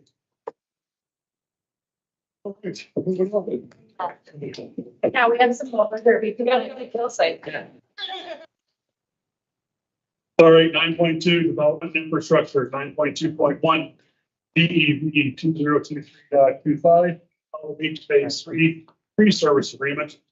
Recommendation reads that report DEV 2023.25 regarding a pre-servicing agreement with Trojan Villas Inc. for Phase 3 of the Hollow Beach development received, and that the pre-servicing agreement be limited to tree removal, site grubbing, and/or activities that do not have the effect of changing site grade, replacing or removal of fill materials with area regulated by the GSCA under Ontario Regulation 151/06 unless otherwise permitted by the GSCA. That the mayor and clerk shall authorize to sign the pre-servicing agreement with Trojan Villas Inc. for Phase 3 of the Hollow Beach development by law. Need a mover and second. Councilor Colbert. Councilor Day. I will now turn this over to the senior planner, Mike. Thank you, for Pringle, and if it's okay, I'll present from my seat so I can use both my laptop and other notes. Otherwise, I may drop the laptop up there. Georgian Villas Incorporated, as council may be aware, is proposing Phase 3 for the Cobble Beach development, and that will introduce 64 additional single detached residential units and 3 open space blocks, a memorial block, and a public road system to accommodate that proposal. In their working through this development, they've also requested that the township enter into a pre-servicing agreement with GVI to accommodate the commencement of the installation of tree removal, grubbing, or site clearing, and as well as the installation of the road network and some of the preliminary sewer and water services that would accommodate this site. As a way of background, there's, and I'm sure council is aware, there's 2 development agreements that are registered on title for the entire Cobble Beach development that have some bearing on whether or not pre-servicing agreement could be put in place. There's a master development agreement dated in 2007 and the master subdivision agreement also from 2007. The pre-servicing of the lands would be considered under Part 2 of the master agreement. So it's in there. It's already been permitted in prior phases to the development, mostly the Algonquin Heights development, as well as elsewhere in the township, Blue Bay Villas and the, I'm going to say this wrong, Sudacrity Phase 3 were also developed under pre-servicing agreements. So with all of that being said, the Phase 3 development has raised some interesting matters, concerns, issues that have surfaced over the last several months. The initial studies that looked at developing Phase 3 particularly the stormwater management studies, the traffic impact studies, the environmental impact studies are dated. They go back to the early 2007, 2010, that sort of thing. So when phase 3 was originally proposed through the master development agreement, a lot of those lands that are under phase 3 weren't as naturalized, I guess if that's the word, as they are today. So when the pre-servicing agreement first came forward to staff, we were reviewing that at the same time as other agencies, the Great Salvo Conservation Authority, for instance. And in May, the Great Salvo Conservation Authority, looking at the site as it sits today, had some concerns about the proposal as it was put forward at the time. Mainly because there are 3 intermittent water courses, very intermittent, almost swales, I guess you could say, that cross the site that are regulated by the Conservation Authority. So the township and the county, in reviewing this, were hesitant to bring forward the notion of a pre-servicing agreement if the proposal, as proposed back in May, wasn't going to move forward. If you're bringing forward a pre-servicing agreement on something that ultimately wouldn't be built as originally proposed. So over the last several months, GVI and their consultants have been working with the county and the Conservation Authority and to a lesser extent the township in resolving some of the outstanding matters. They've prepared an updated environmental impact study that was completed by SAR Environmental, as well as updated stormwater management and drainage plans that were completed by their engineering consultants, WSP Engineering. The environmental impact study and actually the stormwater management plans have been reviewed by the Conservation Authority, as well as the county's ecologist, and the stormwater management report was peer reviewed by our consulting engineers, being JL Richards and Associates. They do our planning, or they help me with the planning, but they've also have an engineering branch that we retain to look at the stormwater management plan. And all through that review, it was determined that the overall proposal, as originally permitted in May, could still move forward. There's a number of issues, obviously, that need to be addressed, conditions that would come through the draft plan of subdivision as it moves forward to county approval. But overall, the proposal as submitted with the road layout and lotting as proposed is acceptable to the county and the Great Salvo Conservation Authority. So at this time, township staff are fairly confident that a pre-servicing agreement could move forward, and that agreement would be looking at the obviously the installation of a road network, at least the base parts of that, perhaps some installation of the some water and sewer infrastructure that would go in. And it's important to note that all of that under a pre-servicing agreement is at 100% risk to the developer. In fact, a pre-servicing agreement, as it's laid out, requests that securities to 100% of the cost of all those works be provided to the township, as well as insurance and what have you, to ensure that public liability insurance, to ensure that the township is named as an insured in there. So it basically prevents the township from incurring any costs associated with those works, should, through further detailed review, those works need to be changed or amended in some way. I should also note that through the Great Salvo Conservation Authority's review, that they have put a further condition on the pre-servicing agreement that the lands that are covered under their regulated areas, so essentially the three fingers of intermittent streams that are coming down, as well as the lands around pond number 5, which is their collective stormwater management pond for this development, be limited to only tree removal and site cleaning, site grubbing. And that there, within the regulated area, there's no change to grades or the placing or removal of fill materials.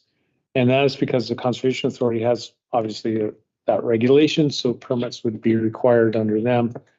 And it also gives the authority some assurance that those lands remain intact while they're going through the more detailed review of the engineering drawings. So there's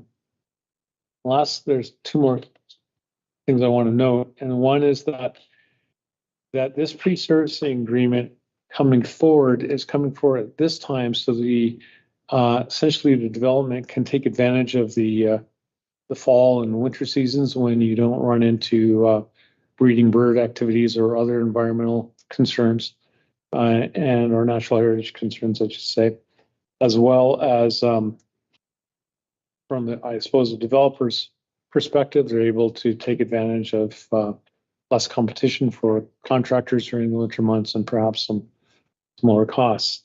I also want to stress that even though the pre-servicing agreement is coming forward for consideration at this time, there is more work to be done on this development. Staff are now looking at preparing a list of conditions that we will provide to the county. Those conditions would include more detailed analysis of the engineering, the grading and drainage plans, so additional work on traffic and noise assessments, additional work perhaps with, I'm just trying to remember some of the things that they were looking at, the servicing aspects as well. So we will have conditions going to the county for draft plan approval, as will the Conservation Authority and other agencies as well. And then that report's coming to council in the near future. And following your adoption or of the recommendations, then all of that moves forward to the county. The county then does their approval process, so that you may be looking at approvals sometime in the new year, perhaps February or something like that. In the meantime, the development group wants to move forward with at least getting the site prepped for the final approvals where they can come in and do the works.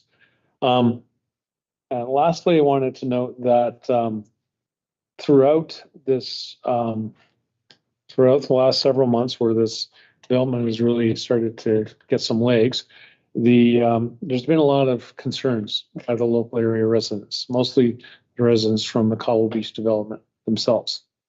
And their concerns are somewhat based on the loss of natural heritage and tree cover and what have you in the area. They're also very concerned with construction access. And CAO and I have met with GVI to discuss construction access ideas. There's been the request by the residents that construction access be provided off Presqu'île Road as opposed to going through the Cobble Beach Drive down to Macleese Drive. There's also an existing construction access off of Church Road that was used for prior phases. Those discussions so far have been with the GVI saying, no, we want to use our existing road infrastructure, noting that there's already some construction ongoing within Cobble Beach itself, and that they can control the construction of phase 3 in the future when it comes forward. So we haven't to date resolved that construction access issue. It is still an outstanding issue, but I wanted to bring it forward because it's an important issue that's been raised by the local area residents. Thank you, Pat. Yes. So, Yeah, so Deputy Mayor Pringle, just to add to the principal planner's comments on this one, and I recognise that we have some delegates that are online for this. So just to reinforce Michael's, Mr. Benner's words there, what's before you tonight is a pre-servicing agreement, which simply allows for very restricted pre-construction activity to occur on this site. It is not construction work that you would be supporting at this time.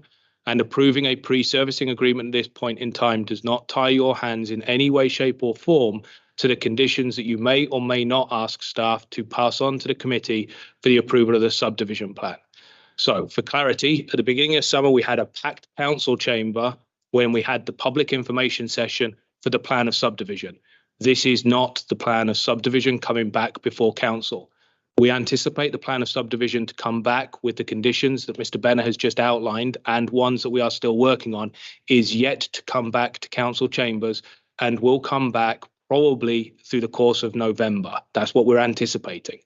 That will then go to the county, who will officially pass this on. The reason I'm sharing that is there are different opportunities for us to put conditions on this development. And for people that may wish to delegate, our procedural bylaws at this point in time only allowed you to delegate on a matter once. We are not talking about the plan of subdivision at this time. We are only talking about the pre-servicing. So a delegate that speaks tonight around the pre-servicing that may share conditions that they want placed on the plan of subdivision cannot then reappear under our existing procedural bylaw to speak to that plan of subdivision when we bring those conditions back. So I just wanted to make that clear. We are not yet talking about the conditions which we heard residents speak about back at the beginning of summer through the public information session, which we continue to work with the development group, the county, and the Conservation Authority on. That is yet to come back to you. We have been asked by the developer to consider a pre-servicing to allow them to maximise the opportunity for some early season work to prepare on the basis of future subdivision. That work is very, very tightly scoped with the Conservation Authority's comments. There is no large fill being brought on site, no large quantities of fill being taken off site. This is restricted to surface works associated to creating the format for that eventual subdivision, 100% at the risk of the developer. So if through that through the subdivision approval process, they need to go back to the drawing board, they do any work to that point is at their risk. There is no comeback to us. So this is literally just pre-servicing. And I think that's worth indicating, because we know there's been some significant feedback over the course of today. And I wanted to share that may adjust some of the delegates' viewpoints, whether they wish to delegate on this topic or save their delegations to when we come back to speaking about the plan of subdivision. Thank you. thank you for that, Niall, there on that explanation there. And we do have technically two delegates signed up on this here tonight. Cindy Shanks is a delegate here tonight. And I guess I want to ask Cindy if you're an understanding of what Niall has just mentioned to us here on the process, and whether you wish to still delegate or withhold till further meeting. I have a few comments I would like to make regarding the this plan, that the pre-servicing agreement. And we've talked about the road issue being a big problem for all of us. And we've just heard that actually a Cobble Beach resident was speaking to a member of Georgian Bluffs today, and they mentioned that they are just trying to get this part approved, and that will not require any heavy equipment. They're asking permission to cut down trees, install water and sewage infrastructure. No heavy equipment? How can that be?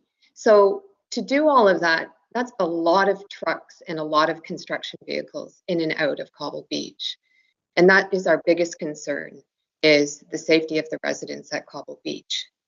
And for them, simply begin the process of developing phase 3 by building a construction access road as per the master plan from Presqu'île Road to phase 2. The base construction road could then be used for a permanent road going forward and solve so many of our concerns. You know, one death or serious injury on our road caused by the construction work will cost somebody far more than a gravel construction. So there's other issues here, like what assurances do the public have that there will be no encroachments into areas that need to be protected for environmental reasons? There's a quote, limited to tree removal. What does that actually mean? And who monitors that? How can you cut down trees and start construction on an infrastructure when you don't have final approval on the project? You can't put trees back. If all of a sudden you decide that this plan isn't the right plan going forward, we lose all our trees. So who oversees all of this? You know, we talk about Cobble Beach. Our streets should be filled with families and friends, not construction vehicles. I don't think we're asking too much when it's in the master plan to put in an access road prior to starting phase 3. Thank you for that. CEO. Yes, Deputy Mayor Pringle, thank you for giving me the floor. Just for confirmation, you are not faced with approving construction this evening. No pipes go in the ground as a result of this. There is no construction that is contemplated through this agreement this evening. That is all deferred to the to the subdivision approval. We will be bringing back the conditions that the township plans to put on a condition of subdivision. That will come back to council, as I anticipate, in November at some point. Ms. Colburn. So thank you to the delegate. I think she asked a very good question. Does oversee that the limitations put on, for example, tree removal and changes to site grades are not violated. Who does oversee that? I often wonder that. And the difficulty is, as the delegate says, once it's done, it's done, right? We don't very often ask people to put back trees, though I think we ought to. So I'll let Michael explain that to us. But I'd also like to say, I don't want to tie the hands of our concerned residents through procedural matters. And I'll ask our trustee clerk here. We can waive our procedure bylaw under certain circumstances, for example, to allow someone to delegate twice if we choose to. I wonder if you could just clarify that for us. Yes, that is correct. So council does have the option to waive their procedure bylaw at any point in time. And Councillor Coburn is correct. A motion of council to waive that bylaw to allow somebody like Ms. Shanks, who is registered here tonight, to delegate once again when that subdivision agreement comes forward. Andrea, Councilor Winters. Can Michael answer? Oh, sorry, yeah. Sorry, Michael. Certainly, and through you, Chair Pringle, to Councillor Coburn. So I can only answer this through previous experience working with such large developments. Typically what happens is when or even before the things start to occur on site, the Conservation Authority will go out with the development group, their engineers, and they will physically demarcate the regulated areas. Those areas then would be fenced off with what we call it, you should call it snow fencing, geotechnical materials to prevent any sedimentation of the regulated areas or any work within those areas. It's like limit of work fencing. So that happens while work is occurring on the site, and this is not just through pre-servicing, it's through the entire development. Any protected areas are closely monitored by the engineering consultant who's in charge of that work, and occasionally by Conservation Authority staff or perhaps even township staff as they go through the various stages of approval of the in situ works that are happening. If there is a violation where those protected areas are encroached upon or things go beyond clearing and grubbing and there's works being moved, Conservation Authority and the township through the agreements has the ability to stop work immediately. And then and I've been involved in such instances through my career, and while the work is stopped, a remediation plan is put forward and the areas are remediated before the rest of the project commences again. So that's kind of how it works. It's regulated and it's monitored quite regularly. Thank you, Michael. Council Winters. Thank you, Deputy Mayor Pringle. I'm a little confused when I read this because it talks about tree removal. Yet I've got an agreement in front of me with listing $3.6 million worth of securities and engineering plans for the installation of underground utilities. That's more than tree removal. As a council, I think we need to be cognizant that we own McLeese Drive. We have assumed that it's ours. And allowing heavy construction equipment in and out of that facility without using a construction road is going to cause us risk to infrastructure that we've already supplied. If in fact the master servicing agreement did include construction access points, this feels to me like we put the cart in front of the horse and we're trying to sidestep the concerns of the residents. But I've been looking through here and it talks about $3.6 million for the securities, engineering inspections of underground utilities, no connection to municipal services. This is a plan to put in municipal infrastructure. This is not just tree removal. Councilor Colburn. So thank you for those comments, Member Winters. I guess my question is, what latitude does the municipality have at this point to say, we support the idea of a different access road coming in to prevent the wear and tear on our existing roads and to minimize the damage and the upset to the current residents of Castle? Through you, Deputy Mayor Pringle, I might take a first stab at that. So if that was the direction that council wanted to go in, then I think, and Mr. Bennett, please correct me if I'm wrong, our suggestion would be that you would not support the staff recommendation this evening, and we would take that comment back for consideration within the comments of subdivision. So at that point, I would suggest that perhaps this motion be deferred until we get to approving the plan of subdivision. And so basically push back the pre-servicing to when we bring back the subdivision with all its comments, conditions, and so on and so forth. So include that comment as a condition on subdivision, not on a condition of pre-servicing. And in order to provide that security, defer the conversation on pre-servicing until a later point. Okay. When approximately could we expect that next step in the process? Yeah. So through you, Deputy Mayor Pringle, the next step in that process, so it's not really our next step is in November. We anticipate that we will be bringing back our report to council on the conditions that we would recommend adding to that condition of subdivision to council in November. After that, those comments, they are just comments, go forward to the county. The county is ultimately responsible for putting those conditions on a plan of subdivision. We do not have an approval authority on plans of subdivision. That is a county level responsibility.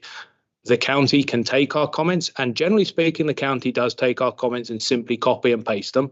Sometimes they don't, and that's their prerogative. But most of the time they take our comments, copy and paste them over into the other document. That then process is where the comments become meaningful, because that's when there's a condition placed on a plan of approval, draft plan of approval. We anticipate, based on the timelines that we've discussed as a collective group on this, that is Q1 of 2024 at this point in time. So it would eliminate the ability for any construction to occur, any of the pre-servicing to occur during the winter months. Those timetables are speculative, and they are at that point passing the buck on to the county. It is worth noting that conditions on draft plan approval that the county puts forward can and routinely do get appealed by the developer, and that is a process the developer has an opportunity to go to at that point. That appeal would be heard by the Ontario Land Tribunal at that point. You did bring forward my just processing what could arise where that opportunity to remove the trees during the winter months could be lost if we Yes. delay the pre-servicing. Yes, deferment of the pre-servicing agreement would, in essence, through you, Deputy Mayor Pringle, prevent the developer from doing any early construction work in anticipation of the subdivision approval coming later. Thank you for that. I would like to get back to the delegates here. I still, well, we still have them on the line. Cindy, thank you for your comments. And I Thank would you. like to- Thank you for allowing me to speak tonight. I really appreciate it. Sir. And I think we do have Laura McDaniel on the line. Can you hear me? Yeah, we can. Thank you very much, Council. It's been a very interesting conversation, and thank you to Cindy. My husband, Paul McCannell, and I are residents of Cobble Beach, and I'm not going to delegate at this time because I'm going to watch and trust that Council will make a good decision on our behalf, and I don't want to lose any chance that I can delegate in the future. Thank you for your comments, Sir Lori. All right, any further questions for planner or CAO? So I think we have it on the floor to defer. Oh, through you, Deputy Mayor Pringle, I'm playing a point. I'm not sure I can put motion on. Right. Right. We have an option to defer the motion in front of us to the next round when the site plans are in place. The plan subdivision is in place. Does someone like to put that on the floor? Councillor Colbert, seconder, Councillor Day, or question? No question. But if it needs to be on the floor, if someone wants to second it first. But The first and the second, Councillor Wenders. is now a good time to ask a question. I just, in order to really think this through, I would like to hear from the planner and CAO and anyone else on council if there are any unintended consequences or concerns that would arise by deferring. And also I understand some of the benefits as well, but I personally would have rather said it. Anyway, I just might appreciate a little bit more dialogue before being asked to make a decision about deferring or not. Thanks for that. Whoever would like to speak. Sure. I'll put my head out. To Deputy Mayor, to Councillor Day. From a township's perspective, if the pre-servicing agreement were deferred, it's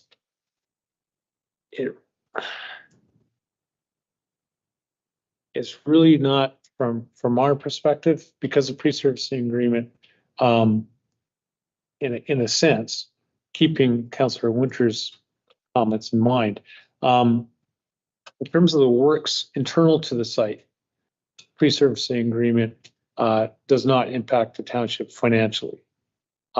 Access to the site obviously would. If the pre-servicing agreement is deferred, or perhaps even the need eliminated because full-blown draft plan approval is provided, the conditions placed in the draft plan approval give the township and other agencies the assurances that we would require to move forward. Following draft plan approval, a full subdivision agreement would be created that opens then the door for full-on construction of the development. And that's the normal way of doing business. Pre-servicing agreements are they're out there. They aren't all that common. But that allows the developer to do some preliminary works during winter seasons, so they're not caught up by breeding bird seasons, which basically run from April through to August. So if especially for, in terms of and I'm not trying to sound anti-environmentalist. I'm just saying this is what happens at the construction side of things, is they look at these windows, okay, let's remove the trees while we can, and then we have a clean site to build when we're ready to build. With this development, there's I'm not just picking on this development, with any development of this size, there's a lot of moving parts. There's a lot of details that go into the engineering of it and the design of it, and a lot of factors to be addressed. That's why you often see plans of subdivision with a number of conditions placed on them. And it's only when all those conditions are satisfied that a subdivision agreement gets put in place. Realistically, in terms of concerns that the township would have, those would be addressed through the normal processing of this development application. I think there are no unintended consequences. The plan of subdivision will still go through as a plan of subdivision will go through, and this would be wrapped up into that. The consequence, to Mr. Bennett's point, unintended or otherwise, is in essence likely the earliest time the developer would be able to start doing cost efficient and effective pre-servicing would be after the August migratory bird window.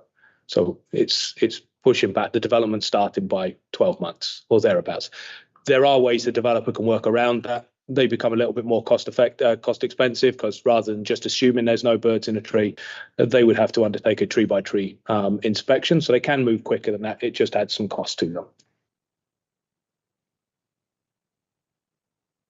So what are the chances that if we defer this, the developer may come back to us and say, okay, we still want a pre-servicing agreement and we're willing to have a different point of access? Because that's really what we would like to see, right? So what do you, I mean, I'm asking you to have a crystal ball. Yeah. But perhaps to the developer, getting started earlier is more important than refusing to look at an access point, for example, from Presque Church. So I'll take a stab first off of gazing into that crystal ball you've rolled across the floor at me, Councillor Coburn, through you, Deputy Mayor Pringle. My sense would be that would be an unrealistic expectation on a pre-servicing agreement. The cost of that secondary access road would be very, very significant. And you have then got significant liabilities in addition to the liabilities they would already be taking on. So the access to Presque, which has been, I've just said that terribly badly, I apologize. The access, without trying to trip over the word again, that has been proposed is to create an access which is on a draft plan approved in 2007.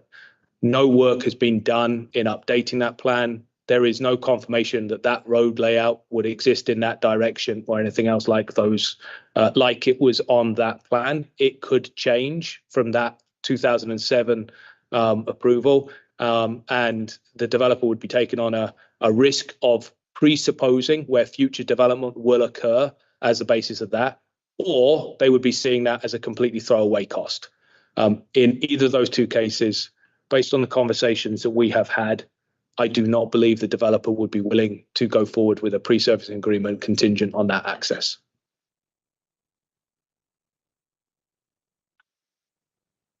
Just to confirm for myself and those listening online, this pre-service agreement is for tree removal and grubbing, and there was a third component to that, but it is not for the installation of pipes. So, and if it did go beyond what was in the pre-service agreement, then we would be well within our means to ask them to stop And through you, Deputy Mayor, I'm glad you brought that forward because it does seem to be a bit of a point of confusion. The way I read it is GVI has requested a pre-servicing agreement to include the installation of services, roads, the initial water and sewer infrastructure.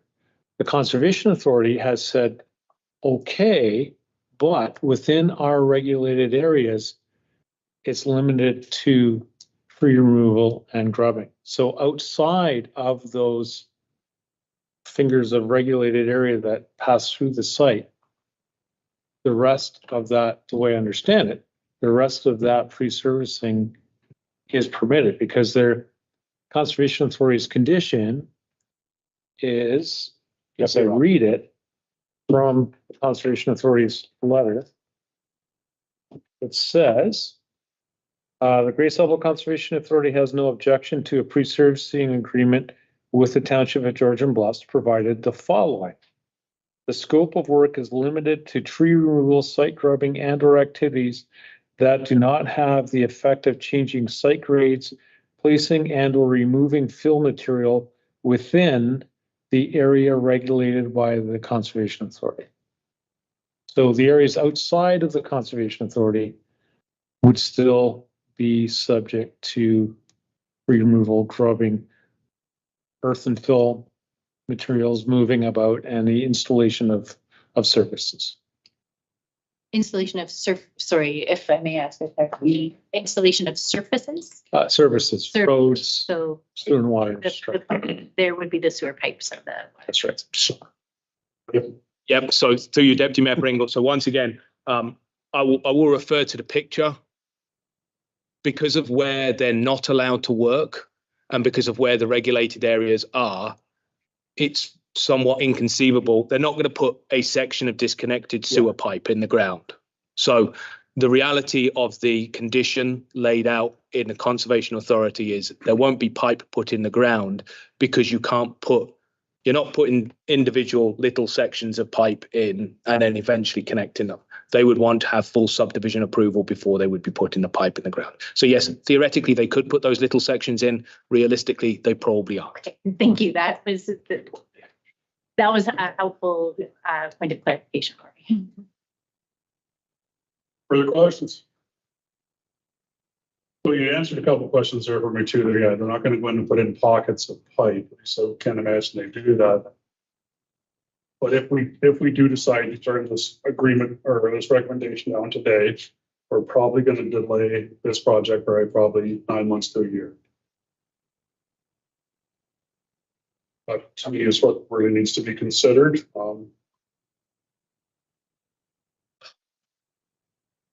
Yeah, it's tough. Look at all the tough ones tonight. Mayor Carlton. Just a question then.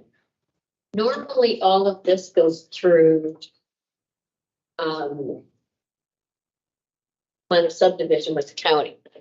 That normally we wouldn't see a site service agreement if it was all going through the county. So this is actually our chance to have some input here. To you, Deputy Mayor, to the mayor. We do have input through the entire approval process. The pre-servicing agreement simply allows the developer to, if I can kind of put it in plain language and not use planner speak, get a jump on their development prior to any of the formal approvals being in place. It says if I was my own property and I wanted to build a garage, there's nothing saying I can't start to clear some trees and get the site ready for a garage. Well, this is that's a bad example because it simplifies it way too much. This is the developers basically saying, hey, I want to start working at my own risk. And I know I don't have all the approvals in place yet, so I'm going to give you money to secure that I'm doing this at my own risk. But I want to get a jump on it so I can, beat the breeding bird season or, get better costing and that sort of Councilor Winters.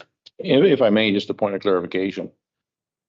If we as a council approve a pre-servicing agreement based on the Conservation Authority's comments, what's to stop the developer from satisfying those comments without our knowledge and carrying on with the pre-servicing agreement, which seems like we've just sidestepped the public's opportunity to comment?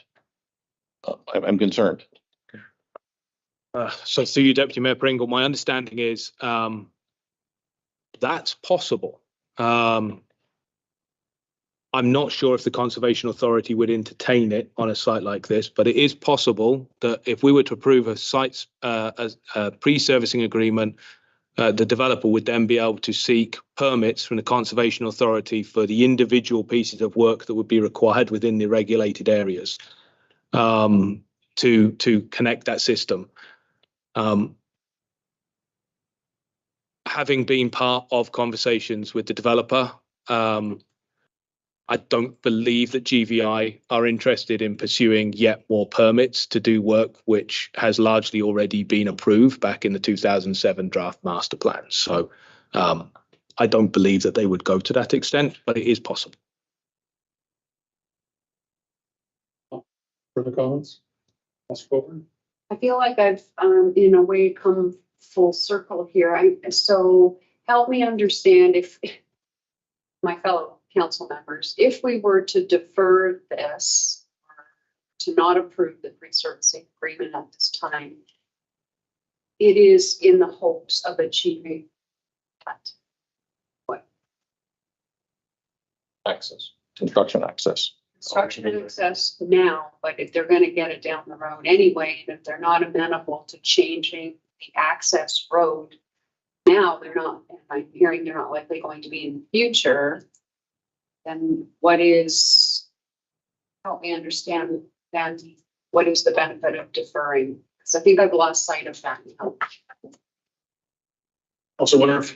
So from what I'm taking of this, if we defer this tonight, because our council's concern is construction access, it goes to the subdivision agreement. The township puts their comments in that they're concerned about construction access. This is what we feel that we need, blah, blah, blah. The county implements it. The developer has the opportunity to appeal it through a land tribunal. But I'm assuming the township is at the table as well with their concerns at that point in time. We'd be brought in as a part to land tribunal. I believe we could, couldn't we?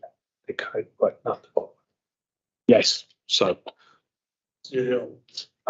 So yes, Mr. Winters, Councillor Winters is correct.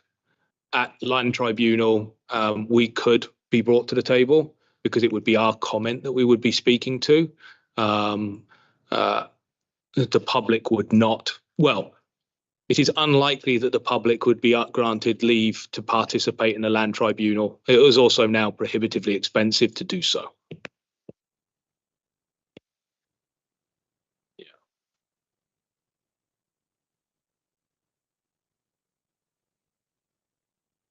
Thank you, Deputy Mayor. So in that event, going to land tribunal is costing the township. So we're putting ourselves out and we're holding the developer back.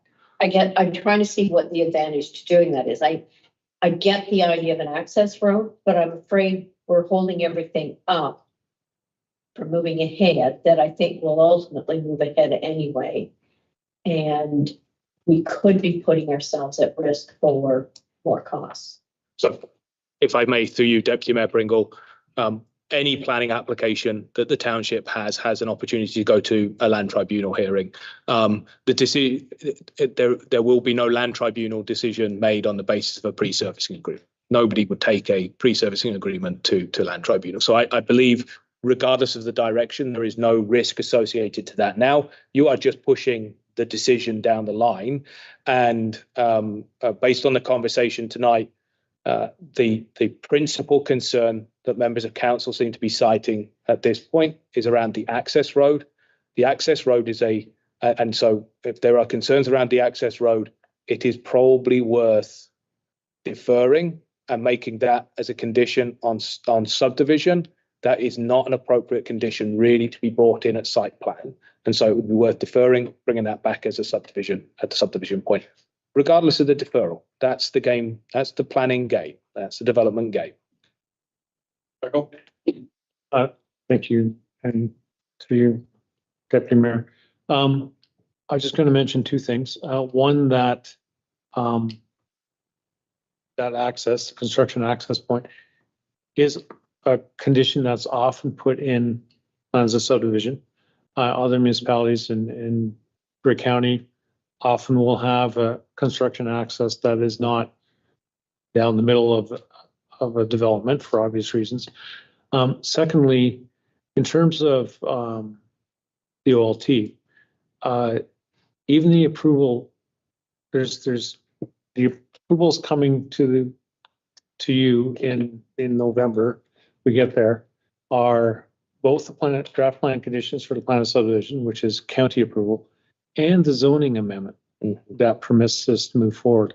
Although the public cannot or can no longer appeal plan of subdivision with recent changes to the Planning Act, they can still appeal the zoning amendment. So considering whether or not this is going to trigger an OLT is just like any other application out there. Yeah, I don't see that risk as being something that would sway me one way or the other. I think we just need to do what we think is right. And if there's an appeal, there's an appeal.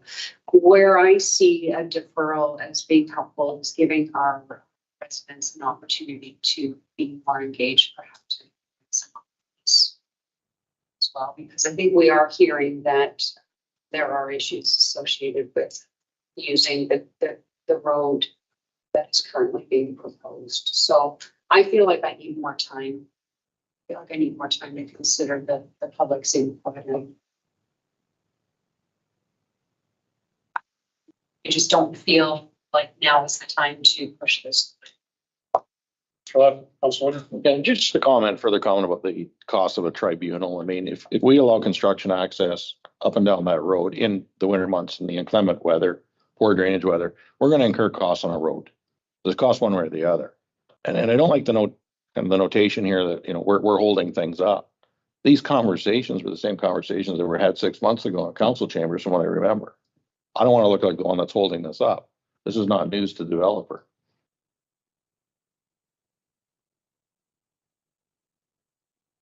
Okay, further comments?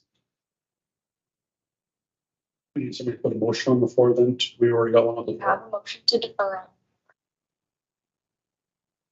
What I'm hearing is that the time for deferral may be at the time the plan of subdivision is considered, or Deferral, so to you, Deputy Mayor Pringle, I would recommend that the motion for deferral, sorry, I misunderstood you.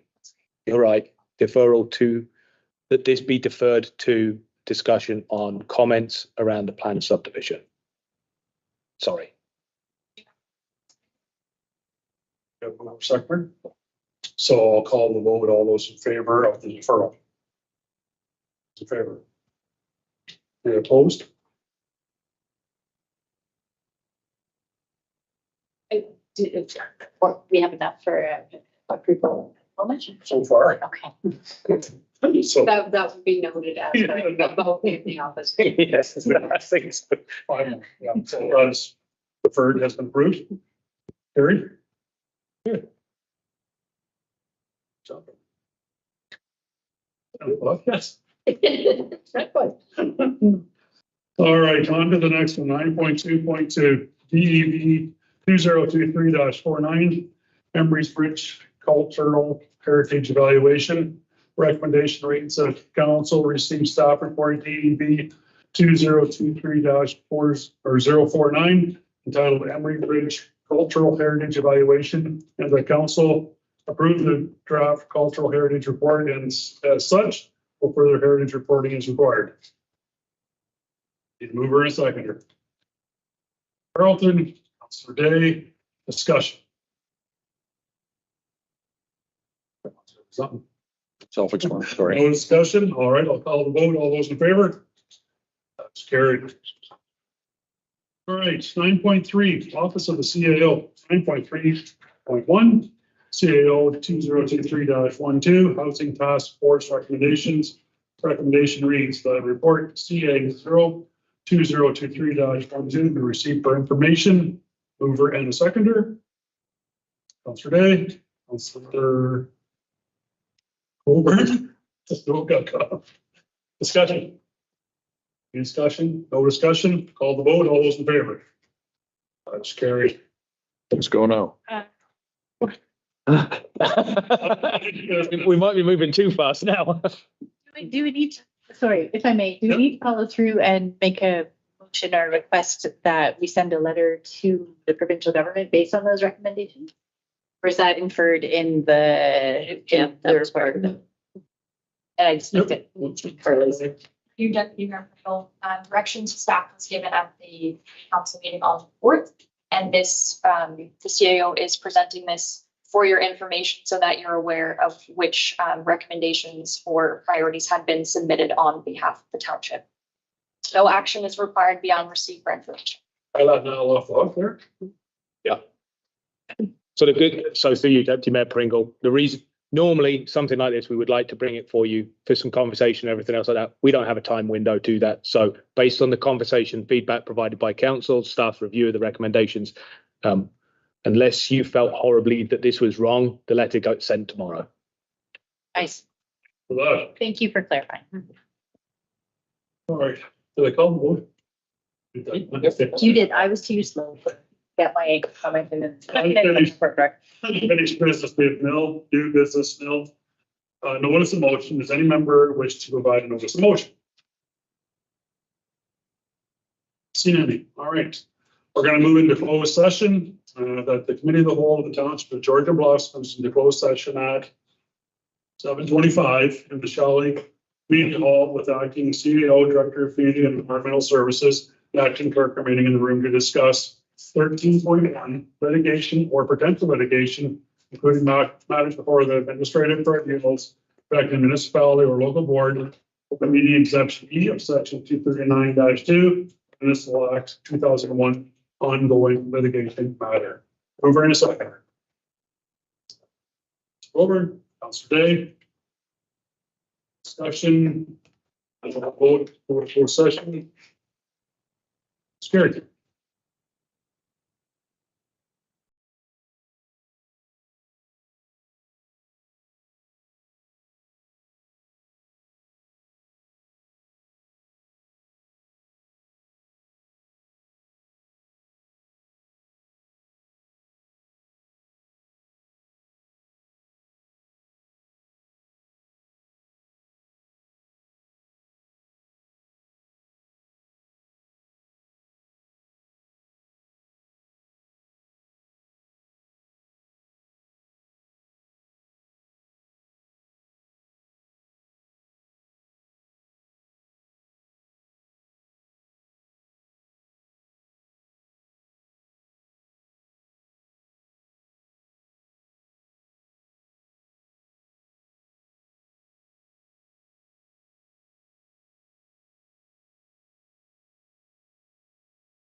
All right, we're back in open session here.